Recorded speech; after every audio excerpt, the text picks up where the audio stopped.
와주셨습니다. 아코님은 빠르게 만나봐야 또 좋은 분이니까요. 바로 만나도록 할게요. 안녕하십니까. 자, 오늘 아코님께서 오늘 해주실 이야기의 주제는 뭐가 될까요? 오늘은 제보 사연을 하나 준비했습니다. 알겠습니다. 그러면 바로 출발을 해보도록 하겠습니다. 렛츠고! 기리십니다. 아코죠!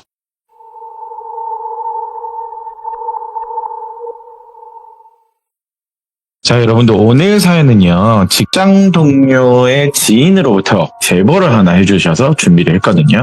이 주인공분의 나이는 가명으로 1988년생이신데 지혜씨라고 얘기를 하겠습니다. 예. 초등학교 때부터 쭉 친하게 지내온 친구들이 있었대요. 일명 자체 사공주파라고 하는 찐친들이었다고 하는데, 학창시절 나고 자랐던 이 시골에서는요, 초중고는 다 함께 나올 수밖에 없어요. 뭐 전교생이 얼마 없다 보니까 시골임에도 불구하고 이 4명의 친구들은 그 지역에서 유복하게 좀 자라셨대요. 농사를 지내는 분들이 아니었대요. 4명 다. 예를 들면 뭐 지혜씨는 부모님이 2분이 교사셨고, 나머지 친구 3명들도 뭐 은행권이나 공무원 이런 공직의 일을 좀 했다고 하시는데, 그 중에서 대화 코드가 제일 잘 맞는 또 친구가 있을 거 아니에요. 찐친 중에서도. 수지라는 친구인데 같은 아파트에 살기도 했고, 뭐 등교나 학교 같은 걸 근 10년을 같이 하다시피 해서 더 많이 좀 친했다고 하는데, 드디어 세월이 좀 흐르고 어느 한 날 대망의 수능까지도 끝이 났대요. 옆에 있는 친구 수지가 말하길, 야, 학창시절 뭐 20년 가까이로 우리 같이 지내지 않았냐. 대학으로 인해서 다 따로 갈 길을 가는데 조금 서운한 마음이 든다. 이 마음을 참 뭐라고 표현하냐. 이렇게 학창시절 다 같이 지냈는데 대학은 다 따로 가다니. 나머지 3명의 친구들한테 그런 넋두리로 하소연을 했는데, 야, 우리 우정 변치 말고 먼 훗날에도 또 몇십 년이 지나도 우리 꼭 친구 유지하는 거다. 그러면서 당시 순은으로 된 우정링을 크고 투박하게 만들어서 선물을 줬대요. 수지씨가 나머지 3명 친구들한테 우정링을 선물했다는데, 근데 반지가 이 여성분들이잖아요. 어찌나 크던지 크고 투박하다고 얘기를 할게요. 좀 여성분들이 끼고 다니기에는 좀 남자 조폭들 큰 금반지 같은 거 있죠. 이상한 거 달린 거 있잖아요. 루비 같은 거. 근데 이 우정링은 그 정도보다 더 크고 엄청 투박한 은반지였대요. 이니셜은 박혀 있는데, 그러니까 쉽게 말해서 여성들이 끼기에는 좀 뭐한 거죠. 그래도 친구가 준 뜻밖의 선물이니까 나머지 친구들도 너무 고맙다고, 그래 우정 변치 말자고, 그렇게 세월이 또 흘렀대요. 이게 일단 첫 번째 두서거든요. 그렇게 또 세월이 많이 흐르고 대학교와 직장은 각기 다른 지역에 근 또 10년 가까이 세월이 흘렸대요. 그 사이에 가끔 얼굴도 보고 모임 같은 거 했을 거고, 여행도 1년에 뭐 한두 번은 만나서 다녔다고는 하는데, 그러다 20 후반 30이 바라볼 나이, 결혼 정년기에 접어들 쯤에 여기서 조금 안타까운 소식이 하나 들렸대요. 사공주파라고 했잖아요. 4명의 친구. 그중 친구의 한 명이 불의의 사고로 인해서 안타깝게 하늘에 별이 되는 부고가 들려왔대요. 오래간만에 장례식장에 친구 3명이 제외하면서 슬픔을 나누는 거죠. 이야기를 나누는데, 대뜸 수지씨가 뭐 하늘로 올라간 친구가 희선이라고 표현할게요. 희선이한테는 미안하지만 혹시 니들 그거 기억나냐? 우리 고3 수능 끝나고 내가 겨울방학에 우정링 내가 그거 준 거 너희들 다 잘 가지고 있지? 그렇게 말을 수지씨가 하는데, 주인공인 지혜씨는 당시 솔직히 시간도 이제 많이 지나고 뭐 어디 짱 박혀서 놔뒀는지 사실 기억이 잘 안 났대요. 가물가물했대요. 그래도 선물을 받은 거니까 정의로운 거짓말이라고 해야 되죠. 기분 안 나쁘게 어떤 반지인데 잘 갖고 있지. 그러고 보니까 그날 선물 받은 이후로도 이 긴 세월 우리가 여러 번 만났는데 한 번을 끼고 나오지 못했네. 친구야 미안하다. 네가 선물을 해준 건데 만날 때를 끼고 나올 거. 이렇게 좀 거짓말을 해서 기분을 좀 풀어줬는데, 옆에 있던 다른 친구, 또 지연이라는 친구가 한 명이 또 있었거든요. 그 친구가 또 입 열게, 그 은반지 나도 기억난다. 난 여전히 가지고 다니는데, 그러면서 가방 한쪽에요, 액세서리처럼 달고 있더라고요. 그 큰 반지를요. 아유, 그럼 네가 소중하게 우리 우정리 하자고 준 건데 내가 이걸 빼먹을 리가 있냐. 그러면서 가방에 달린 그 은반지 끼진 않고 그냥 장신구로 달거나 있다고 해야 되겠죠. 이걸 보여주는데 수지씨가 그걸 보고, 역시 지영이 너는 대단하다. 어릴 때도 선물 받으면 소중하게 간직하고 그렇게 쓰더니 이제 30 다 돼서는, 와, 그럼에도 불구하고 내 물건을 이렇게 소중하게 달아주다니 참 친구지만 존경스럽다. 엄청나게 계속 칭찬을 하는데 옆에 듣고 있던 지혜씨는 무안할 정도로 좀 들렸대요. 왜 저렇게 칭찬을 과하게 하냐. 그렇게 지혜씨를 바라보면서 수지씨가 말하길, 지혜야, 여기 먼저 간 상 중에 할 말은 사실 아닌데 나는 근데 너한테 조금 서운하다. 나 너랑 같은 아파트에 살기도 했었고 본가에 부모님 만나러 내려가면 긴 세월이 지나면서 오다 가다 너랑 자주 마주쳤는데 너 반지 끼는 거 한 번도 본 적은 없다. 내가 반지 이야기 너한테 좀 서운할까봐 한 적도 없었는데 그래, 과거의 추억의 선물일 수도 있고 긴 세월이 지나서 잊어먹고 까먹을 수도 있는데 내가 요즘 나이가 들어서 그런가 조금 이런 부분이 서운하다. 옆에 있는 지영이한테 그렇게 칭찬하더니 자기한테는 이렇게 서운하다고 막 얘기를 하는 거예요. 당시 여기는 뭐 장례식이자 장례 도중이잖아요. 그렇게 훅 들어오던 얘기를 하니까 또 너무 서운하다고 말하니까 지혜씨 입장에서는 무조건 사과할 수밖에 없었대요. 아, 미안하다고, 정말 미안하다고, 네가 그렇게 서운한 줄은 몰랐다고, 따지고 보면 나도 긴 세월 동안 너한테도 선물을 많이 했는데 지들도 잃어버렸다니 버렸다니 그런 소리 많이 들었는데 얘가 나한테까지 이렇게 서운하다 하는 게 나름 좀 서운했대요, 사실 지혜씨는요. 지나고 보니까 왜 내가 그때 사과를 계속했는지 모르겠으나 그날 분위기는 따지기보다는 사과를 하면서 좋게 끝냈다고, 지영이가 잘했다고 일단 다독여 주더래요. 예. 그러면서 언짢은 분위기로 일단 집에 들어왔는데 그래도 장례식장에 자기가 훈계를 들은 게 너무 생각이 나서 10년이 지난 그 우정 반지를 찾아보려고 방 곳곳을 뒤졌대요. 막 반지가 어딨나 막 찾고 있는데 이게 뭐라고 오늘 그런 소리를 들었을까. 아이고, 그 반지를 드디어 찾았거든요. 그런데 반지를 거의 10년 만에 보면서 문득 생각이 하나 나더래요. 아까 언제부터 수지가 저렇게 사투리가 심했나? 언제부터 저런 강원도 사투리가 심했나? 그러고 보니까 내가 같이 말하는 애는 뭐 서운하더니 뭐니 사투리를 좀 심하게 하던데 걔가 언제부터 강원도 사투리를 말한 적이 내가 오랜 친구인데 거의 없는데 왜 저러지? 외갓집인가 뭐 할머니 쪽이 저쪽인가? 그러면서 반지를 또 자세히 보니까요. 아까 반지 있죠. 지영이가 장신구로 달고 다니고 있던 우정린이라고 했던 반지. 그거랑 모양이 다른 거예요. 분명 과거도 생각이 나는데 이거 뚱뚱하고 투박하게 이니셜이 박혀있는 은반지거든요. 그런데 지영이 가방에 달려있던 건 좀 얇아 보이면서 디자인이 약간 달랐어요. 얘가 따로 반지를 튜닝을 한 건가? 이런 생각을 하면서 그날 대수롭지 않게 넘겼대요. 그렇게 이틀 뒤 마지막 가는 길 보내줘야죠. 발이날이 다가왔거든요.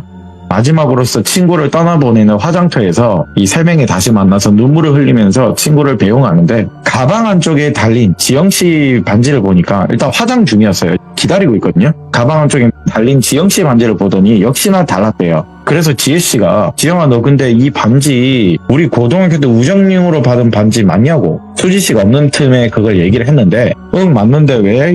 야, 내가 이틀 전에 수지한테 무안할 정도로 서운하단 말 들었잖아. 그래서 내가 여기 가방에 이거 봐봐. 내가 가져왔거든? 수지 보라고 끼고 있으려고 서운하다 하는데 그래도 오늘에서 그냥 껴야 될 것 같아서 내가 들은 게 있으니까 이렇게 가져왔는데 너 지금 있는 거랑 달라, 모양이. 그리고 좀 이상하지 않아? 수지가 언제부터 저렇게 강원도 사투리를 좀 심하게 했냐고. 아니 그건 좀 나도 이상하다. 왜 말 중간중간에 왜 이렇게 사투리를 심하게 하는지. 무슨 강원도 남자친구를 만나나? 아닌데 쟤 남자 만났다는 소리 한 번도 들은 적이 없는데? 그러면서 반지를 막 끼면서 야 이거 봐 다르잖아. 야 아무리 발라도 이거 다른데 너 이거 튜닝했냐고 물어봤대요 대놓고. 그러니까 지영씨가 표정이 살짝 변하더니 야 조용히 해. 야 사실은 내가 5년 전에 그 땡땡이 남자 기억나지? 넌 알 거야. 내가 오래 만났잖아. 이거 쪼개서 커플링 만들었거든. 당시에 남자친구한테 너무 선물 받은 것도 많아서 금으로 하자니 돈은 없었대요 그때 당시. 근데 수지가 준 반지가 이 은반지가 크고 뚱뚱해서 이거 쪼개서요 백금이랑 개뻥치고 튜닝을 했대요.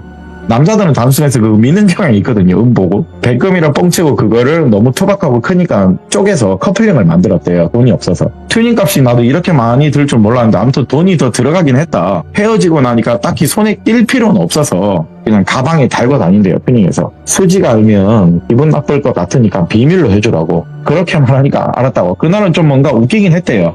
다만 자기는 괜히 이틀 전에 욕을 먹은 거잖아요. 아직도 나는 그렇게 지금 무안할 정도로 잔소리를 들었나 하소연 하는데 아유, 야, 나도 안 그래도 민망해 죽는 줄 알았다. 뭘 그렇게 과하게 나를 대단하다, 존경스럽니 친구한테 그런 말을 칭찬하는데 좀 민망했다. 그리고 세월이 많이 지난 건데 그걸 뭐라 그러는 것도 좀 그렇긴 하지. 야, 따지고 보면 우리도 생일 동안 선물을 준 게 많은데 그 세월이 지나면 뭐 녹슬고 뭐 필요 없으면 버릴 수는 있는 거잖아. 근데 그거 하나 가지고 그날 모아지고 수지가 좀 선을 넘은 것 같다. 그러니까 지혜야, 너무 기분 나빠하지 마라. 그리고 내가 그날 너 뭐라 막 네 편 못 들어줘서 미안하다. 그렇게 그 수지 씨가 없는 틈에서 주거니 받거니 지영 씨랑 지혜 씨가 서로 위하면서 이야기를 하고 있었대요.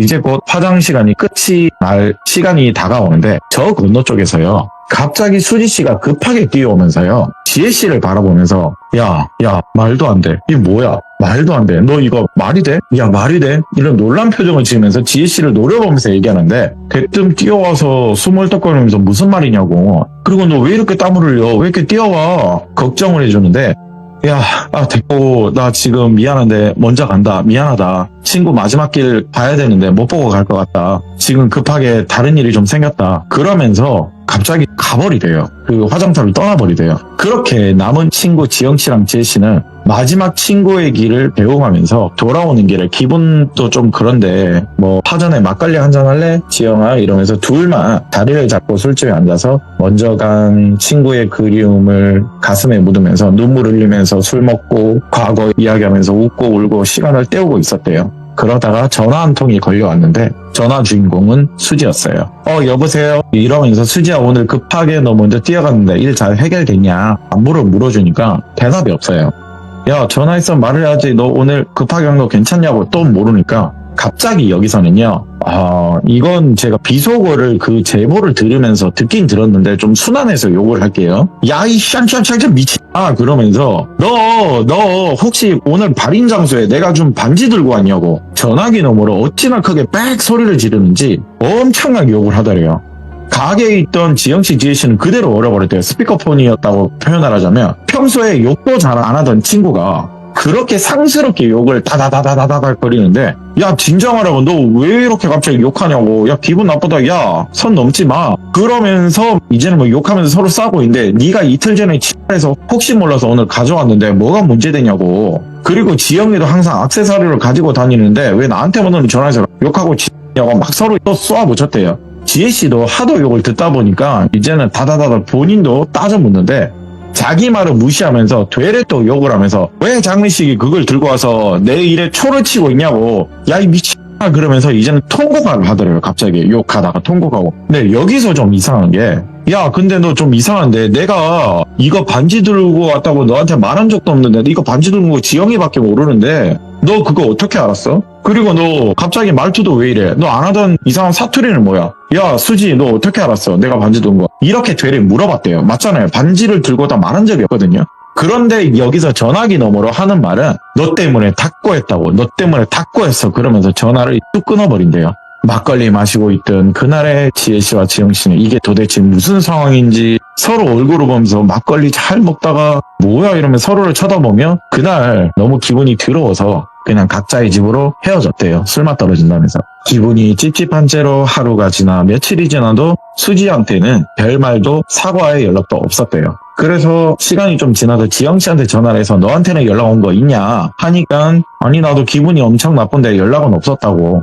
왜 우리한테 울면서 며칠 전에 그런 미친 발광을 했을까? 나도 도저히 이해가 안 된다. 뭐 당연히 지혜 너는 더 이해 안 되겠지. 뭐 그렇게까지 그걸 욕을 먹어야 하냐. 또 이렇게 전화기 너머로 서로 대화를 주고받았대요. 그러다가 지혜씨한테 전화 한 통이 걸려오는데 모르는 번호이긴 하지만 일단 그 전화를 받았대요. 그 전화에는 어떤 할머니 목소리였거든요. 근데 여기서는 제가 뭐 연기 톤으로 말하자면 혹시 그 우리 손녀 친구 지혜라는 친구 맞는지요? 할머니가 말을 하길래 네 어르신 제가 지혜라는 사람은 맞는데 혹시 손녀 이름이 어찌 되나요? 누구세요? 말할까? 우리 손녀 이름은 수지인데 내가 전화를 제대로 하긴 했구만.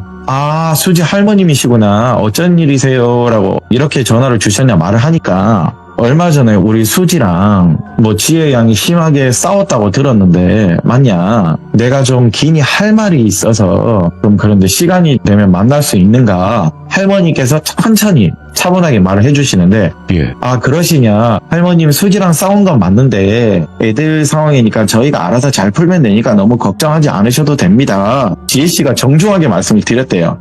아니 그게 아니라 이게 좀 내가 중간에 할 말도 있고 그런데 미안하이 시간이 안 나더라도 꼭 봤으면 좋겠는데 요즘 젊은이들 가는 그런 커피숍 같은 데 있는데 요 번호로 내가 문자 하나 넣어주면 내가 우리 딸이랑 갈 테니까 부탁하에 우리 손녀 아가씨 차분하게 말을 하시길래 그럼 이날 괜찮으시면 볼 수 있을까요 해서 지혜씨가 허락을 해서 만나게 됐대요. 그렇게 수지 할머니와 그 시간대에 만나게 됐는데 수지 고모로 보이는 아까 따님과 온다고 했으니까 수지 고모겠죠. 수지 씨 고모로 보이는 분과 할머님이 두 분이 같이 오셔서 인사를 하는데 솔직히 지혜 씨 입장에서는 그 전에도 마찬가지로 그냥 친구끼리 이상한 상황으로 싸운 거잖아요. 이렇게 부모님도 아니고 할머님까지 와서 이렇게 화를 풀어주려고 하나. 그리고 대뜸 연락 오셔서 할 말이 있다고 하니까 궁금하기도 하고 좀 이상했대요. 부모님 말고 웬 할머니인지 이런 거 있죠. 먼저 지혜씨가 수지는 잘 지내고 있는가요? 몇 달 전에 장례식당에 보고 난 이후로 요즘 SNS라는 게 있거든요, 할머니. 요즘 젊은이들 하는 이런 메신저나 뭐 SNS 같은 이런 인터넷에도 많은 모임 같은 건데 여기에도 탈퇴를 했더라고요. 사진도 그렇고 다 안 보이더라고요. 잘 지내고 있는가요? 먼저 말꼬를 지혜씨가 트여줬대요. 네. 근데 할머님이 거기서 거리면서 저기 지혜 손녀 친구 일단 이거 좀 받고 그러면서 뭔가를 꺼내주시는데 파란색 복주머니예요. 엄청나게 많은 금반지, 금열쇠, 금두꺼비, 금장신구 같은 게 엄청나게 많이 들어있대요. 꽉 채울 정도로. 손으로 들어봤는데 무거웠대요. 지혜씨 입장에서. 뭐가 묵직하게 금들이 가득 들어있는데 헐 이게 뭔가요? 파란색 복주머니 이게 뭔가 할머니 금이 왜 이렇게 많아요? 이걸 왜 저한테 주세요? 얘기를 하니까 내가 이거 우리 요 아가씨한테 줄 테니까 꼭 내 얘기를 들어줬으면 한다. 그러니까 한번 들어봐 줄 수 있냐? 아니요 할머니 이거 안 주셔도 된다고. 뭔지 몰라도 일단 만났으니까 이야기는 듣는데 할머니 저 이거 부담스럽다고 이거 안 주셔도 된다고. 이거 그 손녀 수지 갖다 줘야지 왜 절 주냐. 지혜씨가 거절을 했대요. 상당했대요. 지금으로 치면 어마무시하죠. 금값이 지금 비싼데 옆에 있던 수지 고모로 보이는 분이 저기 미안한데 그냥 내가 얘기하려는데 엄마가 말이 너무 느려서 그런데 저기 미안한데 수지가 오래된 친구가 3명 있다고 들었다. 얼마 전에 친구 하나 세상을 떠났다고 하는데 그럼 수지한테 남은 친한 친구는 2명이지 않느냐. 여기 앞에 지혜씨 그리고 또 지영씨랬나? 맞나? 예 맞아요. 저희가 사공주였다고. 우리 수지가 말을 안 해서 그런데 지금부터 듣는 건 지혜씨가 믿고 안 믿고는 본인이 판단을 해야 한다. 자 여기서부터 본론입니다. 고모님이 빠르게 얘기해 주시는데 혹시 우리 수지 남자 사귄 거 본 적 있냐 그 말을 하니까 안 그래도요 지혜씨도 그렇고 하늘의 별이 된 희영씨도 그렇고 지금 얼마 전 만난 지영씨도 그렇고 친구들이 다 의아해한 게 있었어요. 수지씨 외모가요 저는 사진 봤습니다. 그날 사진을 다 봤는데 네 분 다 외모가 뛰어난데 수지씨 외모가 엄청 예쁘더라고요. 그리고 공부도 제일 잘했대요. 4명 중에 모든 게 뛰어나고 이제 30 가까이 됐거든요. 이분들이 그 당시로 치면. 안 그래도 30 넘도록 수지야 너는 30 다 돼가는 너는 왜 남자를 하나도 안 만나냐. 그렇게 눈이 높은 거냐. 야 이 기집애야 우리한테는 말 못할 게 뭐 있어. 왜 남자도 안 만나고 우리 다 연애할 때 너는 왜 이렇게 혼자 있냐. 이렇게 친구들도 수지한테 얘기를 많이 했대요. 근데 거기서 항상 수지의 대답은요. 지금은 혼자가 좋은데 일하면서 나 할 거 하고 즐기는 게 더 좋지. 지금은 30 다 돼가도 난 별 생각 없다고. 항상 그게 답이었대요. 그걸 이야기를 하니까 하긴 요즘에는 솔로로 골드미스 되는 경우도 있는데 그렇겠지. 네. 그런데 그 말에 고모님께서 말하길 사실 그거 이유 있다고. 아마 친구들은 분명 몰랐을 거라고. 이 수지가 귀것을 본다. 그것이 유치원 시절에 상당히 까불거리고 활동적인 애였는데 어느 날 이상한 굿판 가서 음식 집어먹고 거기서 한참을 놀다 와서 붙어 온 것 같다. 추정으로는. 그 당시는 대수롭지 않게 넘긴 일이 그날 나는 그 일이 나게 분명하다고 생각한다. 그날 요사스러운 걸 달고 와서는 수지가 초경이 시작했을 때 수지 눈에도 드디어 그 존재가 보이기 시작했대요.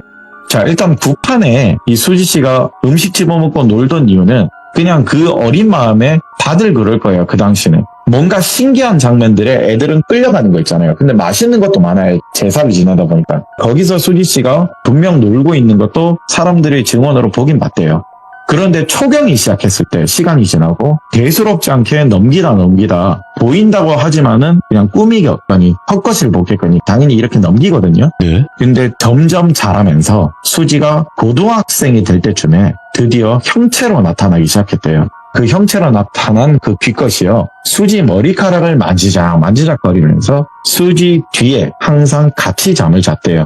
당연히 수지 부모님 눈에는 안 보였고 내 눈에도 안 보였는데 수지가 왜 그렇게 더위를 먹었나 아니면 음식을 잘못 먹었나 그때까지만 해도 얘가 본다고 해서 예스럽지 않게 넘겼는데 우리 엄마는 그 존재를 봤대요. 옆에 있는 할머니 얘기하는 거예요. 그냥 모든 가족들은 너 헛거 본 거다. 기가 약하다. 이런 거예요. 그냥. 근데 수지한테 할머니죠. 옆에 계신 할머니가 수지가 자꾸 그런 소리를 하니까 근데 그 할머니마저도 그 존재를 봤대요. 우리 엄마가 살던 동네가 예전부터 그 점집이 많은 동네 아세요, 돌빈이? 지리도 알죠. 있긴 있거든요. 지리산 쪽에도 많고 제가 살던 그 대구 그쪽에도 많거든요. 이 당시는 뭐 더 많았다고 하는데 우리 옆에 계신 엄마가 살던 동네가 옛날에 점집 같은 무당집, 신당 이런 게 많았던 엄청나게 뒤에 산을 끼고 있는 그런 당집 점집이 많았대요. 예. 지금은 세월이 흘러서 조금 줄었지만 당시에는 많이 있었어요, 아가씨. 태어날 때부터 수십 년을 우리 엄마는 거기서 살았고 먹고 살려고 점집 같은 데서 일을 수년간 나가서 우리 엄마가 잡일도 한 적이 있대요. 그 영향을 받아서인지 우리 엄마도 결혼하면서 그 동네를 이웃 동네로 떠나게 됐는데 그런데 그 당집에서 먹고 살려고 좀 일했던 계기가 되다 보니까 우리 엄마도 조금씩 보이기 시작했대요. 정확하게는요, 이분은요, 빛것을 보기보단 그 기운을 느꼈대요. 이거는 음산하다. 이건 분명 있다. 근데 수지한테요, 그 음산한 흉한 기분이 할머니께서 느꼈다면서 이거 보통 아니라고, 뭔가 씌인 것 같다고, 유일하게 할머니만 그걸 눈치를 챘대요. 예. 그래서 수지를 데리고 과거 엄마가 살던 동네 아직 운영하는 점집인지 당집인가 가서 수지를 보게 했대요. 일일이 다 들어가서 보게 했대요. 그런데 어느 한 당집에서요. 수지 씨를 보더니 아이고야 벌써 얘가 이렇게 컸어요. 아이고 이제 여자가 다 됐네. 아이고 예쁘게 컸네. 어이구 애도 가질 나이가 다 됐어. 아이고 그러니 이제 나타나고 보이는가 보다. 어떤 무당이 이런 말을 하는데 할머니는 거기서 너무 놀랬대요. 뭐야 이거? 우리 손녀가 올 줄 알았어? 아니 이렇게 컸다니 이게 무슨 소리냐고. 저기 할매요. 과거 우리 이모 할매가 여러 무당 식구들하고 여기 총각 귀신 놈 모질게 붙은 처자가 있어가지고 부판을 크게 벌리고 있었는데 아무리 구슬해도 달래고 온 짓거리를 해도 그 총각 귀신 잡것이 안 떼어내더라. 떼어내고 달래고 내다 포기할 찰나 어린 꼬마애가 뭐 약과하고 알밤 뭐 전 여기 와서 죄를 지는 와중에도 그렇게 맛있게 먹고 있는 꼬마애가 하나 있었어요. 근데 그 총각기가 갑자기 달래도 우리가 굿을 그렇게 해도 눈에 안 돌아가던 애가 그 꼬맹이 음식 먹는 거 보곤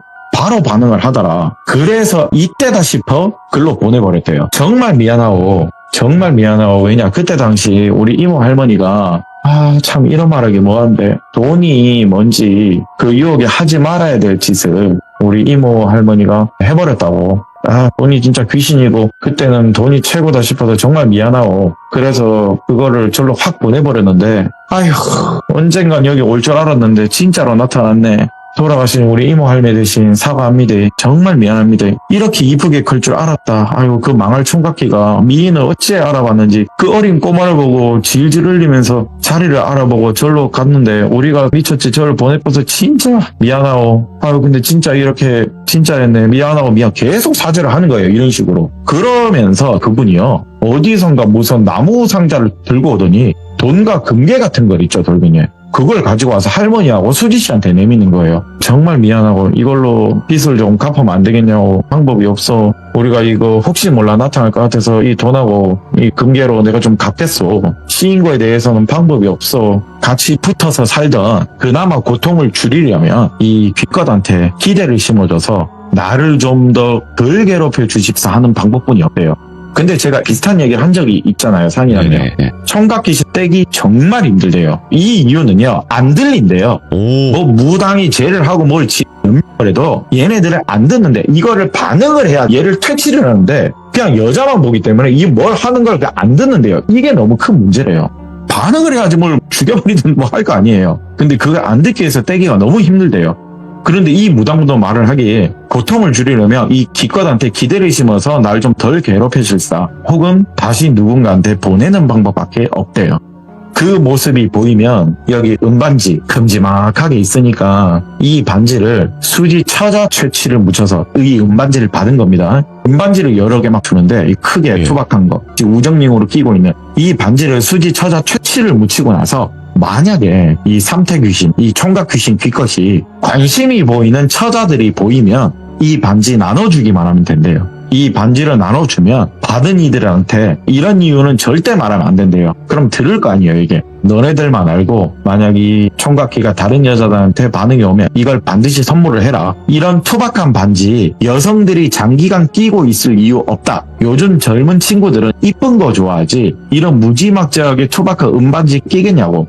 보통은 이런 거는 집 방 한구석에 처박아 두는 거지 혹은 필요 없으니까 버리는 경우도 많대요. 그러면 이 귀신이요 그나마 실망해서 조금씩 떠나갈 수도 있대요. 고통을 좀 덜어주는 거예요. 수지씨 입장에서는요 예를 들어서 삼태가 출근되는 게 10번 그리는 거 한 2-3번밖에 안 그린다는 거예요. 왜냐? 반응을 저쪽으로 넘겨주는 거. 그러면 이 반지 여자들이 분명 안 낄 거니까 그냥 이거 선물만 해주면 된다. 이렇게 비방을 나름 줬대요. 그럼 조금씩은 관심을 다른 쪽으로 시선을 돌릴 거라고. 명심하라고. 다들 명심하라고. 여기에 기 눌려서 지금 얘기하는 당집에 저 총각귀가 못 들어오는 거지. 여기서 지금 나가면 들어버린다고. 총각귀가 이걸 들어버리면 나 쫓아내려고 하는데 이걸 하겠냐고. 그러니까 절대 나가면 그 누구한테도 이 얘기를 하면 안 된다고. 그렇게 그날을 기다리면서 수지는 그 더러운 귀것의 괴롭힘을 또 수년간 참아냈대요. 그렇게 삶을 이어나가고 있는데 예. 드디어 귀신이요. 수지가 마음을 안 열어줬나 봐요. 밤마다 침 질질 흘리면서 머리 만지고 품고 이랬는데도 끝까지 수지 씨는 마음을 안 열어줬대요. 그 말에 의하면. 그러다가 수지 친구들이 뭐 집에 놀러 왔는지 있는지 이 귀것이요. 점점 다른 여자한테 눈이 가는 게 보였대요. 근데 그게 앞에 말씀드린 지혜씨, 지영씨 그리고 하늘로 간 희영씨 이 친구들한테 눈을 돌리기 시작했대요. 그래서 그 당시 무당이 말한 그 무당이 준 크고 투박한 은반지를 우정링으로 빙자해서 선물을 해준 거래요. 당연히 이건 친구들이 받고 끼기가 좀 투박하다고 했잖아요. 결빙이 크고 이걸 못 껴요. 뭐 쑥 빠지는 경우도 있고 안 낄 거 알아서 수지도 그 당시는 기나긴 고통의 시간이 조금 줄어들겠다 싶었대요. 그러면서 그 당시 그 할머니 고향 무당이 몇 가지 경고를 한 게 또 있었거든요. 어이 아가씨 반지를 친구들이든 누구든 이걸 분포하면서 선물하고 나서는 너 절대로 10년 동안 남자 만나면 안 된다. 그러면 이 총각귀 것이 또 질투로 다가온다. 절대로 반지 주고 나서 얘가 눈을 돌릴 때 10년 동안은 남자를 만나면 안 된다. 그리고 성 관련해서 뭐든지 하지 마라. 참아라. 그리고 죽은 자가 떠나는 길에 이 반지를 손에 절대 끼면 안 된다. 이것만 꼭 지켜라. 기억해라. 이 아가씨야. 10년 동안 절대 남자를 만나면 안 되고 죽은 자가 떠나는 길에 이 반지는 절대 당연히 이걸 뭐 들고 갈 일도 없겠지만은 이 반지를 손에 끼어서는 절대 안 된다. 죽은 장례식에서. 이렇게 얘기를 했는데 왜요? 라고 물어봤대요. 만약에 죽은 자가 많은 곳에서 이걸 끼게 되면 귀것들은 자기랑 혼사를 치는 거라 착각을 한대요. 예. 큰일 난대요. 네 채취도 묻어있고 이걸 끼워버리면 야가 착각할 거 아니가. 그러면은 너를 떠나는 경우도 있지만 다른 곳에 가서 또 그 고통이 배가 되는 거 아니가. 절대 끼면 안 된대요. 이런 것 낄 상황이 당연히 안 나올 거래요. 다시 말하지만 크고 투박한 은반지예요. 끼면 남자들도 헐렁헐렁해서 빠져요. 당연히 들고 다니는 용도도 힘들죠. 방구석에 처박혀 두는 거예요, 그냥. 이 몇 가지만 조심해야 된다. 제발 꼭 기억해라. 간혹 총각귀들은 사람 몸속으로 들어가서 급하면 빙의할 때도 있는데 그것도 반드시 조심해라. 이게 마지막 당부였어요. 이것만 조심하면 된다고 수지 아가씨 알았지? 이렇게 당부를 계속 반복적으로 말하면서 얘기를 했는데 그런데 그게 안타깝지만 벌어졌거든요. 앞에 말씀드린 게 수지가 이상한 사투리를 쓰면서 지혜씨한테 헛소리를 하면서 훈계했다고 말한 적 있죠. 너 반지 왜 안 끼냐. 안 그래도 얼마 전 친구 장례식 도중에 반지 어쩌고 저쩌고 하면서 수지가 대뜸 저한테 강원도 사투리를 하면서 막 화를 내더라. 뭐 시골집 간다 하더라도 그 정도로 심하게 하진 않는데 얘가 갑자기 뭐 표준말 하다 뭐 사투리 하다 뭐 이러니까 좀 이상하긴 했다. 이렇게 고모님과 할머님한테 지혜씨가 얘기를 하는데 아이고 우야노 그럼 약간 그때 그러면 갑자기 빙이 돼서 쉬었구만. 친구들한테 자극을 줬구만. 그래서 요 지혜 친구가 장례식장에 그 반지를 갖고 와서 그냥 껴버렸구만. 이렇게 된 거래요. 그 욕을 먹기 싫어서 이 지혜 씨는 들고 온 거였는데 거기서 이미 수지 씨는 뭔가 빙의가 된 것 같대요. 지영이라는 친구는 이미 그 반지를 깨버린 상태입니다. 튜닝을 해서 쪼갰다고 해야 되죠. 그런 명을 당한 거래요. 왜냐면 온전한 모습이 형태가 돼야 되는데, 그래서 지영 씨는 그걸 피하게 된 거고요. 장신구를 가지고 다녀도. 근데 지혜 씨는 그 장례식장에, 희영 씨 장례식장에 한번 껴보면서 친구가 가는 화장터에서 수지가 떼내려고 했던 그 귀신한테 허락을 해버린 상황이 된 거예요. 그래서 그날 수지 씨가 헐레벌떡하면서 뛰어왔다고 했죠. 예. 왜 그랬냐 그랬는데 고모가 그러더라고요. 내 친구한테 그 귀신이 갔다고 내 옆에 있던 놈이 멀건 대낮에 희영이 화장터에서 지혜 옆에 있더라. 이 말을 했대요. 그래서 집에 와서 대성통곡을 하면서 기나긴 모진 세월을 내가 참았는데 왜 이 반지를 들고 와서 이걸 껴서는 왜 그랬을까? 안 그래도 집에 오니까 누군가한테 엄청 욕을 하면서 울고 욕하고 떼쓰고 화내고 할머니하고 고모가 봤대요. 부모님도 모시고. 이걸 다 듣는데요. 올비님도 믿겠어요? 지혜씨가 이걸 지금 믿으라는 건가? 내가 무슨 전설의 고향 주인공이 된 거잖아요. 아니 무슨 소리냐고. 너무 복잡하면서 5만 가지 생각이 막 들더래요. 아니 내 옆에 그럼 그 이상한 총각귀신이 있는 거잖아요. 이거 수진원에 보였다면 할머님 본다고 했으니까 설마 제 옆에 온 건가요? 넘어온 거예요? 말을 하니까 할머님은 대답을 안 하세요. 이게 진짜면 저 어떻게 해야 되냐고. 저 어떻게 해야 돼요? 할머님 옆에 수지 고모님 저 어떻게 해야 되냐고. 그러면서 할머님이 말씀하시는 게 그래서 지금 이 금들을 주는 거래요. 행여나 아가씨 그놈이 보일까봐 이 많은 금들을 주는 거다. 자, 이건 저도 들은 적이 있는데 여기서 저도 신기했어요. 옛부터요. 은과 금은요. 질투를 부르는 재물이래요. 도리님. 옛날에 돈은 엽전인 거 아시죠? 엽전보다는 음보다는 금. 그런 질투를 부르는 재물 중에 하나래요. 음보단 금을 부러워하는 게 사람이고 귀신들도 마찬가지래요. 저승길 노잣돈도 금이 최고래요. 그러니 최대한 몸에 금장구를 치장하고 다녀라. 그렇게 이렇게 많은 금을 준 거래요. 혹시 나타나거나 느끼거나 이상하면 보이거든. 행여나 나타날까봐 그러는 거니까 오해 말라고. 그리고 정말 손녀 대신 사과한다 미안하다 이렇게 휘말리게 해서 지금 현재 수지가 일도 안 나가고 집에서 곡기도 끊고 여기 지혜한테 미안해 하더라. 내 친구 어떡하냐고. 괜히 내가 그 시절 은반지 선물만 안 했더라면 이 우정님 선물만 안 했더라면 먼저 간 희영이한테도 미안하고 지금 지혜까지 잃을까봐 그런다 이 말을 하는데 여기서 지혜가 너무 놀랬대요. 지금 뭐라고 했어요? 최근 친구가 사망했는데 희영이도 거기 관련이 있는 거냐고. 그러니까 설명을 안 해줬어요. 저도 이건 못 들었어요. 고모님과 할머님이 끝까지 말을 안 해주셨대요. 그냥 그러려니 하라. 자세한 부분은 저도 앞에 말씀드린 대로 들을 수 없었고 어찌됐든 최근에 간 친구도 이게 엮여 있었대요. 그래서 다 끝나나 싶었는데 여기서 이게 끝이 난 거면 그 지혜씨가 다음 타겟이 된 거잖아요. 넘어간 거죠. 근데 지혜씨는 너무 복잡했대요. 이걸 믿어야 될지 말아야 될지. 그렇게 그날은 헤어지면서 지영이라는 친구한테 전화를 해서 나 방금 수지 할머니 고모님 만나서 이 얘기를 들었다. 전화로 설명을 하는데 이거를 그러냐. 그래서 지영씨도 자기 부모님한테 이 얘기를 했대요. 네. 이 얘기를 하니까 이후에 문자가 하나 지영씨한테 날라왔대요. 지혜야 정말 미안한데 우리 엄마가 불교 신자거든. 너 이런 이야기를 하니까 우리 엄마가 너랑 엮이면 안 될 것 같다고 정말 미안하다고 이렇게 문자가 떡하니 날라왔대요. 졸지에 최근에는 죽은 친구가 하나 생겼고요. 수지는 믿거나 말거나 이야기를 하면서 멀어졌고요. 그리고 옆에 남은 친구 지영씨마저도 엄마가 너랑 엮이지 말래. 씨였다고 하니까 그냥 어쩔 수 없다 미안하다. 이런 고통 속에 졸지에 친구 3명을 잃어버린 거예요.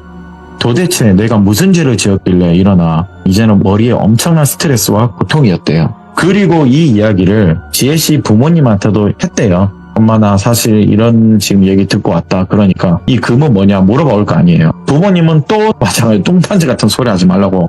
예. 아예 이런 계통을 믿지 않는 분들이세요. 그러려니 했다고 하는데 당장 금 돌려주라고. 이게 지금 돈으로 치면 얼만데 지금 네가 미쳤냐고 이거 받아오냐고 또 훈계를 들었대요. 그런데 여기서 정작 주인공은 지혜씨잖아요. 누가 봐도 우리가 들어도 지금 믿거나 말거네요. 근데 너무 신경이 쓰이고 의식만 하고 있는 상태에서 그렇게 며칠을 좀 긴장한 상태에서 회사 생활을 하고 있었대요. 그런데 여기에서 모르는 번호로 또 하나 문자가 날라왔는데 엄청나게 길게 왔는데 저는 읽었거든요. 근데 제가 간추려서 제가 말씀을 드릴게요. 아직도 이분은 이걸 간직하고 계시더라고요. 미안하다 친구야. 내가 짊어지고 갈 테니까 너한텐 피해 없도록 할게. 그러니까 넌 너의 삶을 살아라. 지혜야 정말 미안해. 간추려서 말씀드린 겁니다. 이런 식의 메시지가 와 있었대요. 이게 뭔가 싶어서 누군데 나한테 미안하다고 그러냐 전화를 하니까 전화는 안 받고 그렇게 잊혀지듯 몇 년의 시간이 흘렀대요. 근데 아무 일이 없었대요. 뭐 금장구 덕인지 모르겠는데 지혜씨한테는 보이지도 않았대요. 꿈도 잘 꿨대요. 아무 일도 없었대요. 아 역시나 믿거나 말거나 그 당시 개소리 뚱따지 같은 소리였구나 하던 찰나 또 그렇게 몇 년이 지났어요. 세월이 좀 그렇게 몇 년이 지나서 동창회 모임 같은 데서 뜻밖의 소리를 하나 드디어 듣게 됐어요. 수지가 현재 이 세상 사람이 아니라는 다른 친구들의 소리가 들려왔어요. 근데 거기서 말하는 건 죽은 지 몇 년 됐대요. 아니 그걸 듣던 지혜씨가 무슨 소리냐고. 나 몇 년 전에 거기 할머님하고 수지 고모님 만났는데 아니 나도 우연히 들었다. 나 교사 임용되면서 우리 학교 다니던 은사님 뵈러 갔거든. 근데 거기서 그 은사님께서 피영이 죽은 일 수지 얘기를 하더라. 아무도 이걸 안 알리고 조용히 장례를 치렀다는데 그냥 수지가 하늘로 갔대. 이 말에 지혜씨는 너무 충격을 받았대요. 이게 무슨 일인가? 그럼 이 그때 받은 문자 이거 뭐지? 뭐만 생각을 들면서 궁금하니까 수소문을 했대요. 당시 만났던 수지 고모님을 만나게 됐대요. 수지 하늘로 갔다고 들었는데 근데 거기서 고모님이 하시는 말씀이 이미 할머님은 돌아가셨대요. 너무 충격을 또 한 번 받았대요. 어느 한날 수지가 수지 부모랑 할미랑 고모이 나한테 요상한 얘기를 하나 하더라. 뭔가 각오를 한 것 같은데 불의의 사고로 그 친구 하나 희영이라는 그 친구 가가 죽고 난 이후에 청각기가 나타나서 49일이 지나면 나는 네 친구 지혜 걔한테 간다고 그런 소리를 수지한테 했다더라. 49일이 지나면 나 이제 네 친구한테 간다. 네 친구가 나랑 혼례를 치르려고 죽은 네 친구 그 장터에서 내 마음을 받아줬다면서 반지를 딱 끼더라. 이런 식의 뉘앙스를 풍겼대요. 나는 글로 간다고 그렇게 수지한테 그 총각기가 얘기를 했대요. 그렇게 총각기가 수지씨한테 출근되며 찝쩍거릴 때는요. 수십 년 긴 세월을 대꾸도 안 했던 수지씨가 드디어 울분을 토하면서 내 친구 지혜 건들지 말라고 제발 그러지 말라고 얼마 전 너 하나 때문에 한 명도 가지 않았냐. 그렇게 고통 속에 친구 하나 갔는데 또 그렇게 되면 또 잘못되면 갈 수도 있지 않느냐. 내가 책임질 거니까 너 절대 가지 말고 그냥 내 곁에 있어라. 마음에도 없는 소리 하면서 엄청나게 그 총각기를 달랬대요. 내 분에 못 이겨. 내 친구한테 나는 그날 욕까지 했다. 그것도 미안하고 죄스러운데 제발 놔둬라. 내가 네 책임질 테니까 놔둬라. 이제 내 친구 2명이나 있는 거 보기 싫다. 제발 놔둬라. 그런데 그 말을 하면서 그 요망한 귀껏한테 자기가 간 것 같대요. 그렇게 극단적 선택을 하고 유언으로 조용히 장례를 치러줬대요. 가족들 위에는 알리지 않았대요. 지혜양 정말 미안하다. 엮이게 만들려고 한 건 아니었다. 우리도 친한 동무들이 그렇게 피해를 보았는데 내가 죽은 수지 대신해서도 사과하고 정말 미안하다고. 그냥 지금처럼 평상시대로 생활하면 되고 그냥 수지는 마음 한구석에 묻고 잘 살라고. 그걸 다 듣던 지혜씨가 당시에 엄청나게 많은 눈물을 흘렸대요. 받은 복주머니의 금들은요 이후에 돌려드렸대요. 참으로 씁쓸했던 자기의 사연을 저한테 들려주는데 이걸 제가 들려주면서 산이한테 들었던 공통적인 얘기가 굉장히 많더라고요. 금과 은 이거 다 맞냐 하니까 맞대요. 내가 전에도 얘기하지 않았냐. 삼태귀신, 뭐 총각귀신, 몽달귀신 다 한 놈들이거든. 근데 걔네들은 진짜 떼기 힘들다 말했잖아요. 얘네들이 뭘 들어야지만 반응을 해야지만 뭐 죽여버리든 뭐 파괴신이 나와서 뭐 죽여버리든 그러는데 얘들이 듣지를 않아. 그냥 아예 관심이 딴 데 있어. 그러다 보니까 불러낼 수도 없대요. 네. 정작 뭐가 있어도 얘들이 피하는 건지 떼기 정말 힘들대요. 옛부터 어른들은 이것들을 설화 속의 도깨비라고도 표현을 한대요. 이 몽달귀신 애들을요. 장난이 과해졌다. 이 도깨비의 장난이 과해졌다. 말도 했을 정도로 쟤네들은 떼기 힘들다. 계기라는 게 반드시 있어야 된다. 무슨 이유라도 있어야 되고 근데 그 계기도 만들기도 힘들고 이유도 만들기도 힘들고 반응도 만들기 힘들다. 이런 쉽지 않은, 조금 마음 아프겠지만, 아이고야, 너 제보 받은 것 중에 참 귀한 거 받았다. 참으로 우리는 웃으면서 이야기할 수 있지만, 지혜 씨는 먼저 간 좋은 벗 덕에, 뭐 따지고 보면 이분 죄는 아무것도 없다만, 네. 잘 벗어난 거라고 생각이 든다. 이 말을 끝으로 제가 오늘 지혜 씨의 사연을 하나 들고 와봤습니다. 야. 안타까운 사연을 제가 들고 와봤습니다. 씁쓸하네요. 또 이야기가. 그렇죠. 안타깝고. 좀 듣다 보니까 그렇더라고요. 그래도 아코님께서 이렇게 또 귀한 이야기 들려주셔서 저희는 너무나 또 감사하게 들었지만 또 이런 일도 있겠구나 라고 또 알 수 있었던 그런 사연이 아니었나 생각을 합니다. 아유, 감사합니다. 아무튼 또 시간 되실 때 또 오실 거라고 믿고 항상 육아도 그렇고 일도 그렇고 건강도 다 챙길 수 있는 그런 아버지가 되시길 바라겠습니다. 감사합니다. 감사합니다. 네.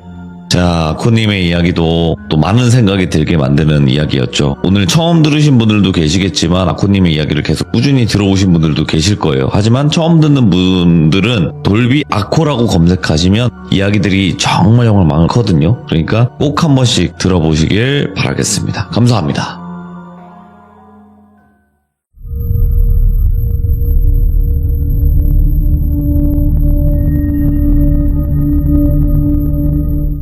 자, 이번 이야기는 행자님께서 또 발걸음을 해주셨습니다. 바로 모셔보도록 할게요. 여보세요? 행자님. 네, 안녕하세요. 아이고, 오늘도 반갑습니다. 자, 오늘 행자님께서 들려주실 이야기는 사람이 무서운 현실공포 이야기일지 아니면 귀신에 관련된 이야기일지 궁금하네요. 두 가지가 섞였는데요. 오, 하이브리드. 예. 그래도 저는 사람이 무서운 쪽에 한 손을 조심히 한번 들어보겠습니다. 오, 알겠습니다. 그럼 바로 출발을 해보도록 할게요. 렛츠고! 길이십니다. 이 세계 여행자예요.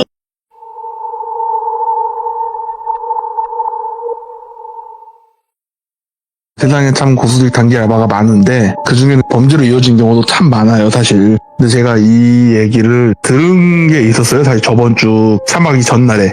이 얘기를 해준 사람은 저도 한두 번, 두세 번 봤나? 근데 이 이야기의 주인공은 아니고 저랑 친한 친구랑 아는 사람이라 같이 우연찮게 자리를 하게 됐는데 제가 이제 무서운 얘기 묻고 다닐 때가 있거든요. 근데 이 사람은 그런 거 없다 하다가 같이 있던 친구가 아니다, 얘 있다 이렇게 얘기가 된 거예요. 그래서 뭔데 했더니 왜냐면 얘가 예전에 대학 다닐 때 나한테 똘순이 얘기를 듣고 똘순이 소개시켜달라고 한 적이 있었다. 그러니까 뭔 일이 있었으니까 똘순이를 찾은 거 아니었겠냐 이런 얘기 하다가 그 사람도 기억을 가물가물 해갖고 해준 얘기인데요. 그 사람이 대학 동기를 똘비라고 할게요. 이 똘비하고 또 똘비 친구 갑돌이가 있었어요.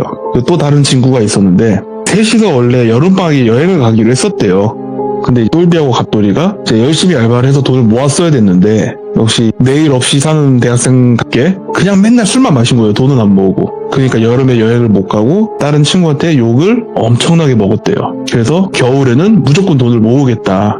그래서 또 지내다가 역시 사람은 고쳐 쓰는 게 아니라고 또 술을 매일 먹은 거예요. 지금 당장 여행 가기로 한 거는 한 달 뒤인데 한 달 뒤 방학 중간에 가기로 해서 대학생 겨울방학이 기니까 한 달 정도 있으면 여행을 가야 되는데 한 달 사이에 그 돈을 모을 수 있을까 이 얘기가 나온 거예요. 그러면서 인터넷을 막 찾고 하다가 말도 안 되는 돈을 주는 고수익 단기 알바를 찾은 거예요. 그런 거 위험해. 이게 어느 정도 금액이었냐면요. 그때 당시 최저시급이 한 5, 6천 원 할 때거든요. 근데 한 달만 바짝 일하면 1,000몇백을 준다 했었대요.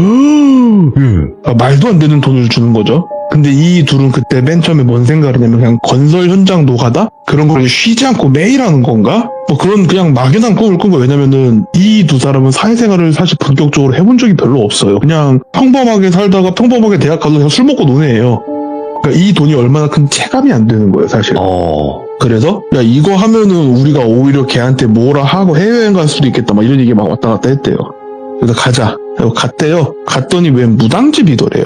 그래갖고 얘기를 들어보니까 이 무당이 자기가 여기 생활을 하다가 어느 정도 시점 되면 여기 정리를 하고 지방에도 좀 조용하게 약간 좀 한적하게 도사처럼 살고 싶어서 시골 지방 어딘가에 별장을 하나 지어놨는데 이게 지금 별장을 자기가 잘못 샀다 듣고 있었대요. 그 집을 허무는 일인가 이러면서 듣고 있었는데 그 별장을 산 터가 자기가 제대로 직접 못 가봐서 근데 가보니까 거기가 음기가 너무 세더라. 이 친구 이 남자 둘이 왜 이걸 또 의심을 덜 했냐면요. 보통 범죄가 일어나는 고수익 단기 알바가 뭐 여성 우대 이런 경우가 되게 의심을 많이 해요. 네네. 근데 뭐 남성 우대 그냥 당연히 막노동으로 생각했던 거예요. 그래서 얘기 들을까? 그냥 그 별장에서 한 달 살기를 하면 된대요. 그러니까 남자 둘이 가서 쉽게 말해서 양기가 좀 센 남자 둘이 가서 한 달간 그냥 거기서 머무르면 된다. 대신 그 집 앞에 울타리를 자기가 쳐놨고 벽도 있고 담도 있는데 그 밖으로는 절대 나오면 안 된다. 그 안에 뭐 마당을 돌아다니는 거나 이런 건 상관없는데 그 울타리 밖으로 나오면 절대 안 된다. 그리고 이 친구들은 이제 듣고 있다가 아니 이게 무슨 개꿀 알바인가. 거기 가서 그러면 뭐 자기가 도 닦고 뭐 기도하고 해야 되냐. 아 그런 거 없고 그냥 각자 노트북 가져가도 인터넷 다 뚫어놨고 수도 잘 나오고 보일러 잘 되고 TV도 있고 하니까 책을 가져가든 노트북을 가져가든 한 달만 거기 있으면 된다. 뭘 해도 상관은 없지만 거기서 밖으로만 나오지 않으면 된다. 술을 먹고 누워도 되고 뭐 다 맘대로 된다. 근데 한 달에 있어야 되니까 먹을 거 사러 나오긴 나와야 될 거 아니에요. 그러니까 그 무당이 하는 말이 예를 들어서 일주일치를 맨 처음에 니들이 이제 싸가라. 그리고 토요일이나 월요일 같은 때 예를 들어서 월요일날 이거 떨어졌으니까 이거 사다 주세요 하면은 자기가 주말에 내려가서 울타리 밖에서 주겠다. 그 받아서 또 일주일 생활하고 또 주말쯤 되면은 문자나 전화를 해서 말을 해주면 자기가 또 주말에 가서 사다 줄 거고. 지금 얘기를 들어보니까 이건 너무 말도 안 되는 개꿀 알바잖아요 사실. 그럼 모두가 의심할 만하죠. 근데 얘네들이 또 의심하는 이유가 자기를 고용한 사람이 무당이에요. 무당이 음기 누르겠다고 남자 둘을 부른다는데 일반적인 사람이 만약에 이런 일로 고용한다 그러면은 의심하고 사기치지 말라고 침을 뱉고 나오겠죠. 근데 왠지 무당이 그러니까 아 나는 안 믿어도 이 사람은 그런 걸 믿으니까 무당을 할 거다. 그리고 진짜 개꿀인 것 같다. 그래서 하겠다. 그러니까 막 얘기를 하다 보니까 그러면 거기는 우리 둘만 있는 거냐? 무당 가만히 듣고 있다가 그 울타리 안에 집이 두 채가 있다. 한 채가 있는 쪽은 양기가 너무 세고 그래서 여자애들 둘이 들어가 있다 지금. 한쪽이 음기가 너무 센데 거기 니들 둘이 들어갈 거다. 그래서 아 그러냐고. 그러니까 그 무당 그 사장이 그 얘기를 하더래요. 밤에 무슨 소리가 들려도 그냥 못 들은 척하고 울타리 밖으로 나가지 말고 마당 밖을 나오더라도 이 부적을 항상 그 옷에 간직하고 마당을 나오고 울타리 밖에서 누가 부르는 소리가 들려도 반응하지 말고 그런 얘기가 솔직히 한 귀로 듣고 한 귀로 흘렸대요. 그러니까 이 둘은 그런 거 애초에 믿지도 않는 사람들이고 밖에서 뭐 어떤 무슨 해괴망측한 소리를 하면서 니들 꿰어내려 할지 모른다. 그냥 무시해라. 듣지 말고. 그냥 그런 식으로 얘기를 하니까 아 뭐 알겠다. 오히려 여자 둘이 있다고 하니까 오히려 두근두근 했대요. 이거 잘못하면 헌팅하고 이거 한 달간 동거 체험 아니냐? 막 약간 이런 생각도 했대요. 그래서 그러면은 주말에 바로 가자. 일주일치 니들이 뭐 필요한 거 이런 거 다 챙겨와라. 그러면 내가 차로 다 실어다 같이 가겠다. 그러니까 알겠다. 그 돈은 언제 들어오는 거냐? 그러니까 한 달 딱 채우고 나올 때 줄 건데 하필이면 이번 달이 윤달이다. 그래서 이 달을 채워야 되는데 윤달이라 네가 두 달이 있어야 된다. 괜찮냐? 뭐 이런 식으로 얘기를 하더래요. 그래서 그러면 한 달에 1,500이냐 두 달에 1,500이냐? 그러니까 아니지 한 달에 1,500이니까 두 달이면 3,000인 거다. 이렇게 얘기를 하더래요. 그러니까 지금 두 달 일하고 둘이서 같이 일하니까 거의 6천이 생기는 거잖아요. 그래서 그 다른 친구한테 우리는 두 달간 장난으로 배 타러 간다. 돈 많이 벌어오니까 그 돈으로 여행 가자. 이 쌍놈씨야 뭐 이러면서 막 장난을 쳤대요. 네가 저번 학기 때 하도 우리가 서러워서 배 타러 간다. 두 달 뒤에 보자. 뭐 이런 식으로 얘기를 했대요. 그러니까 그 친구도 그냥 막 웃었대요. 미친놈들 아니냐고. 하여튼 그러고 이제 갔는데 집이 생각보다 되게 괜찮았대요. 근데 그 무당은 그 안으로 안 들어오더래요.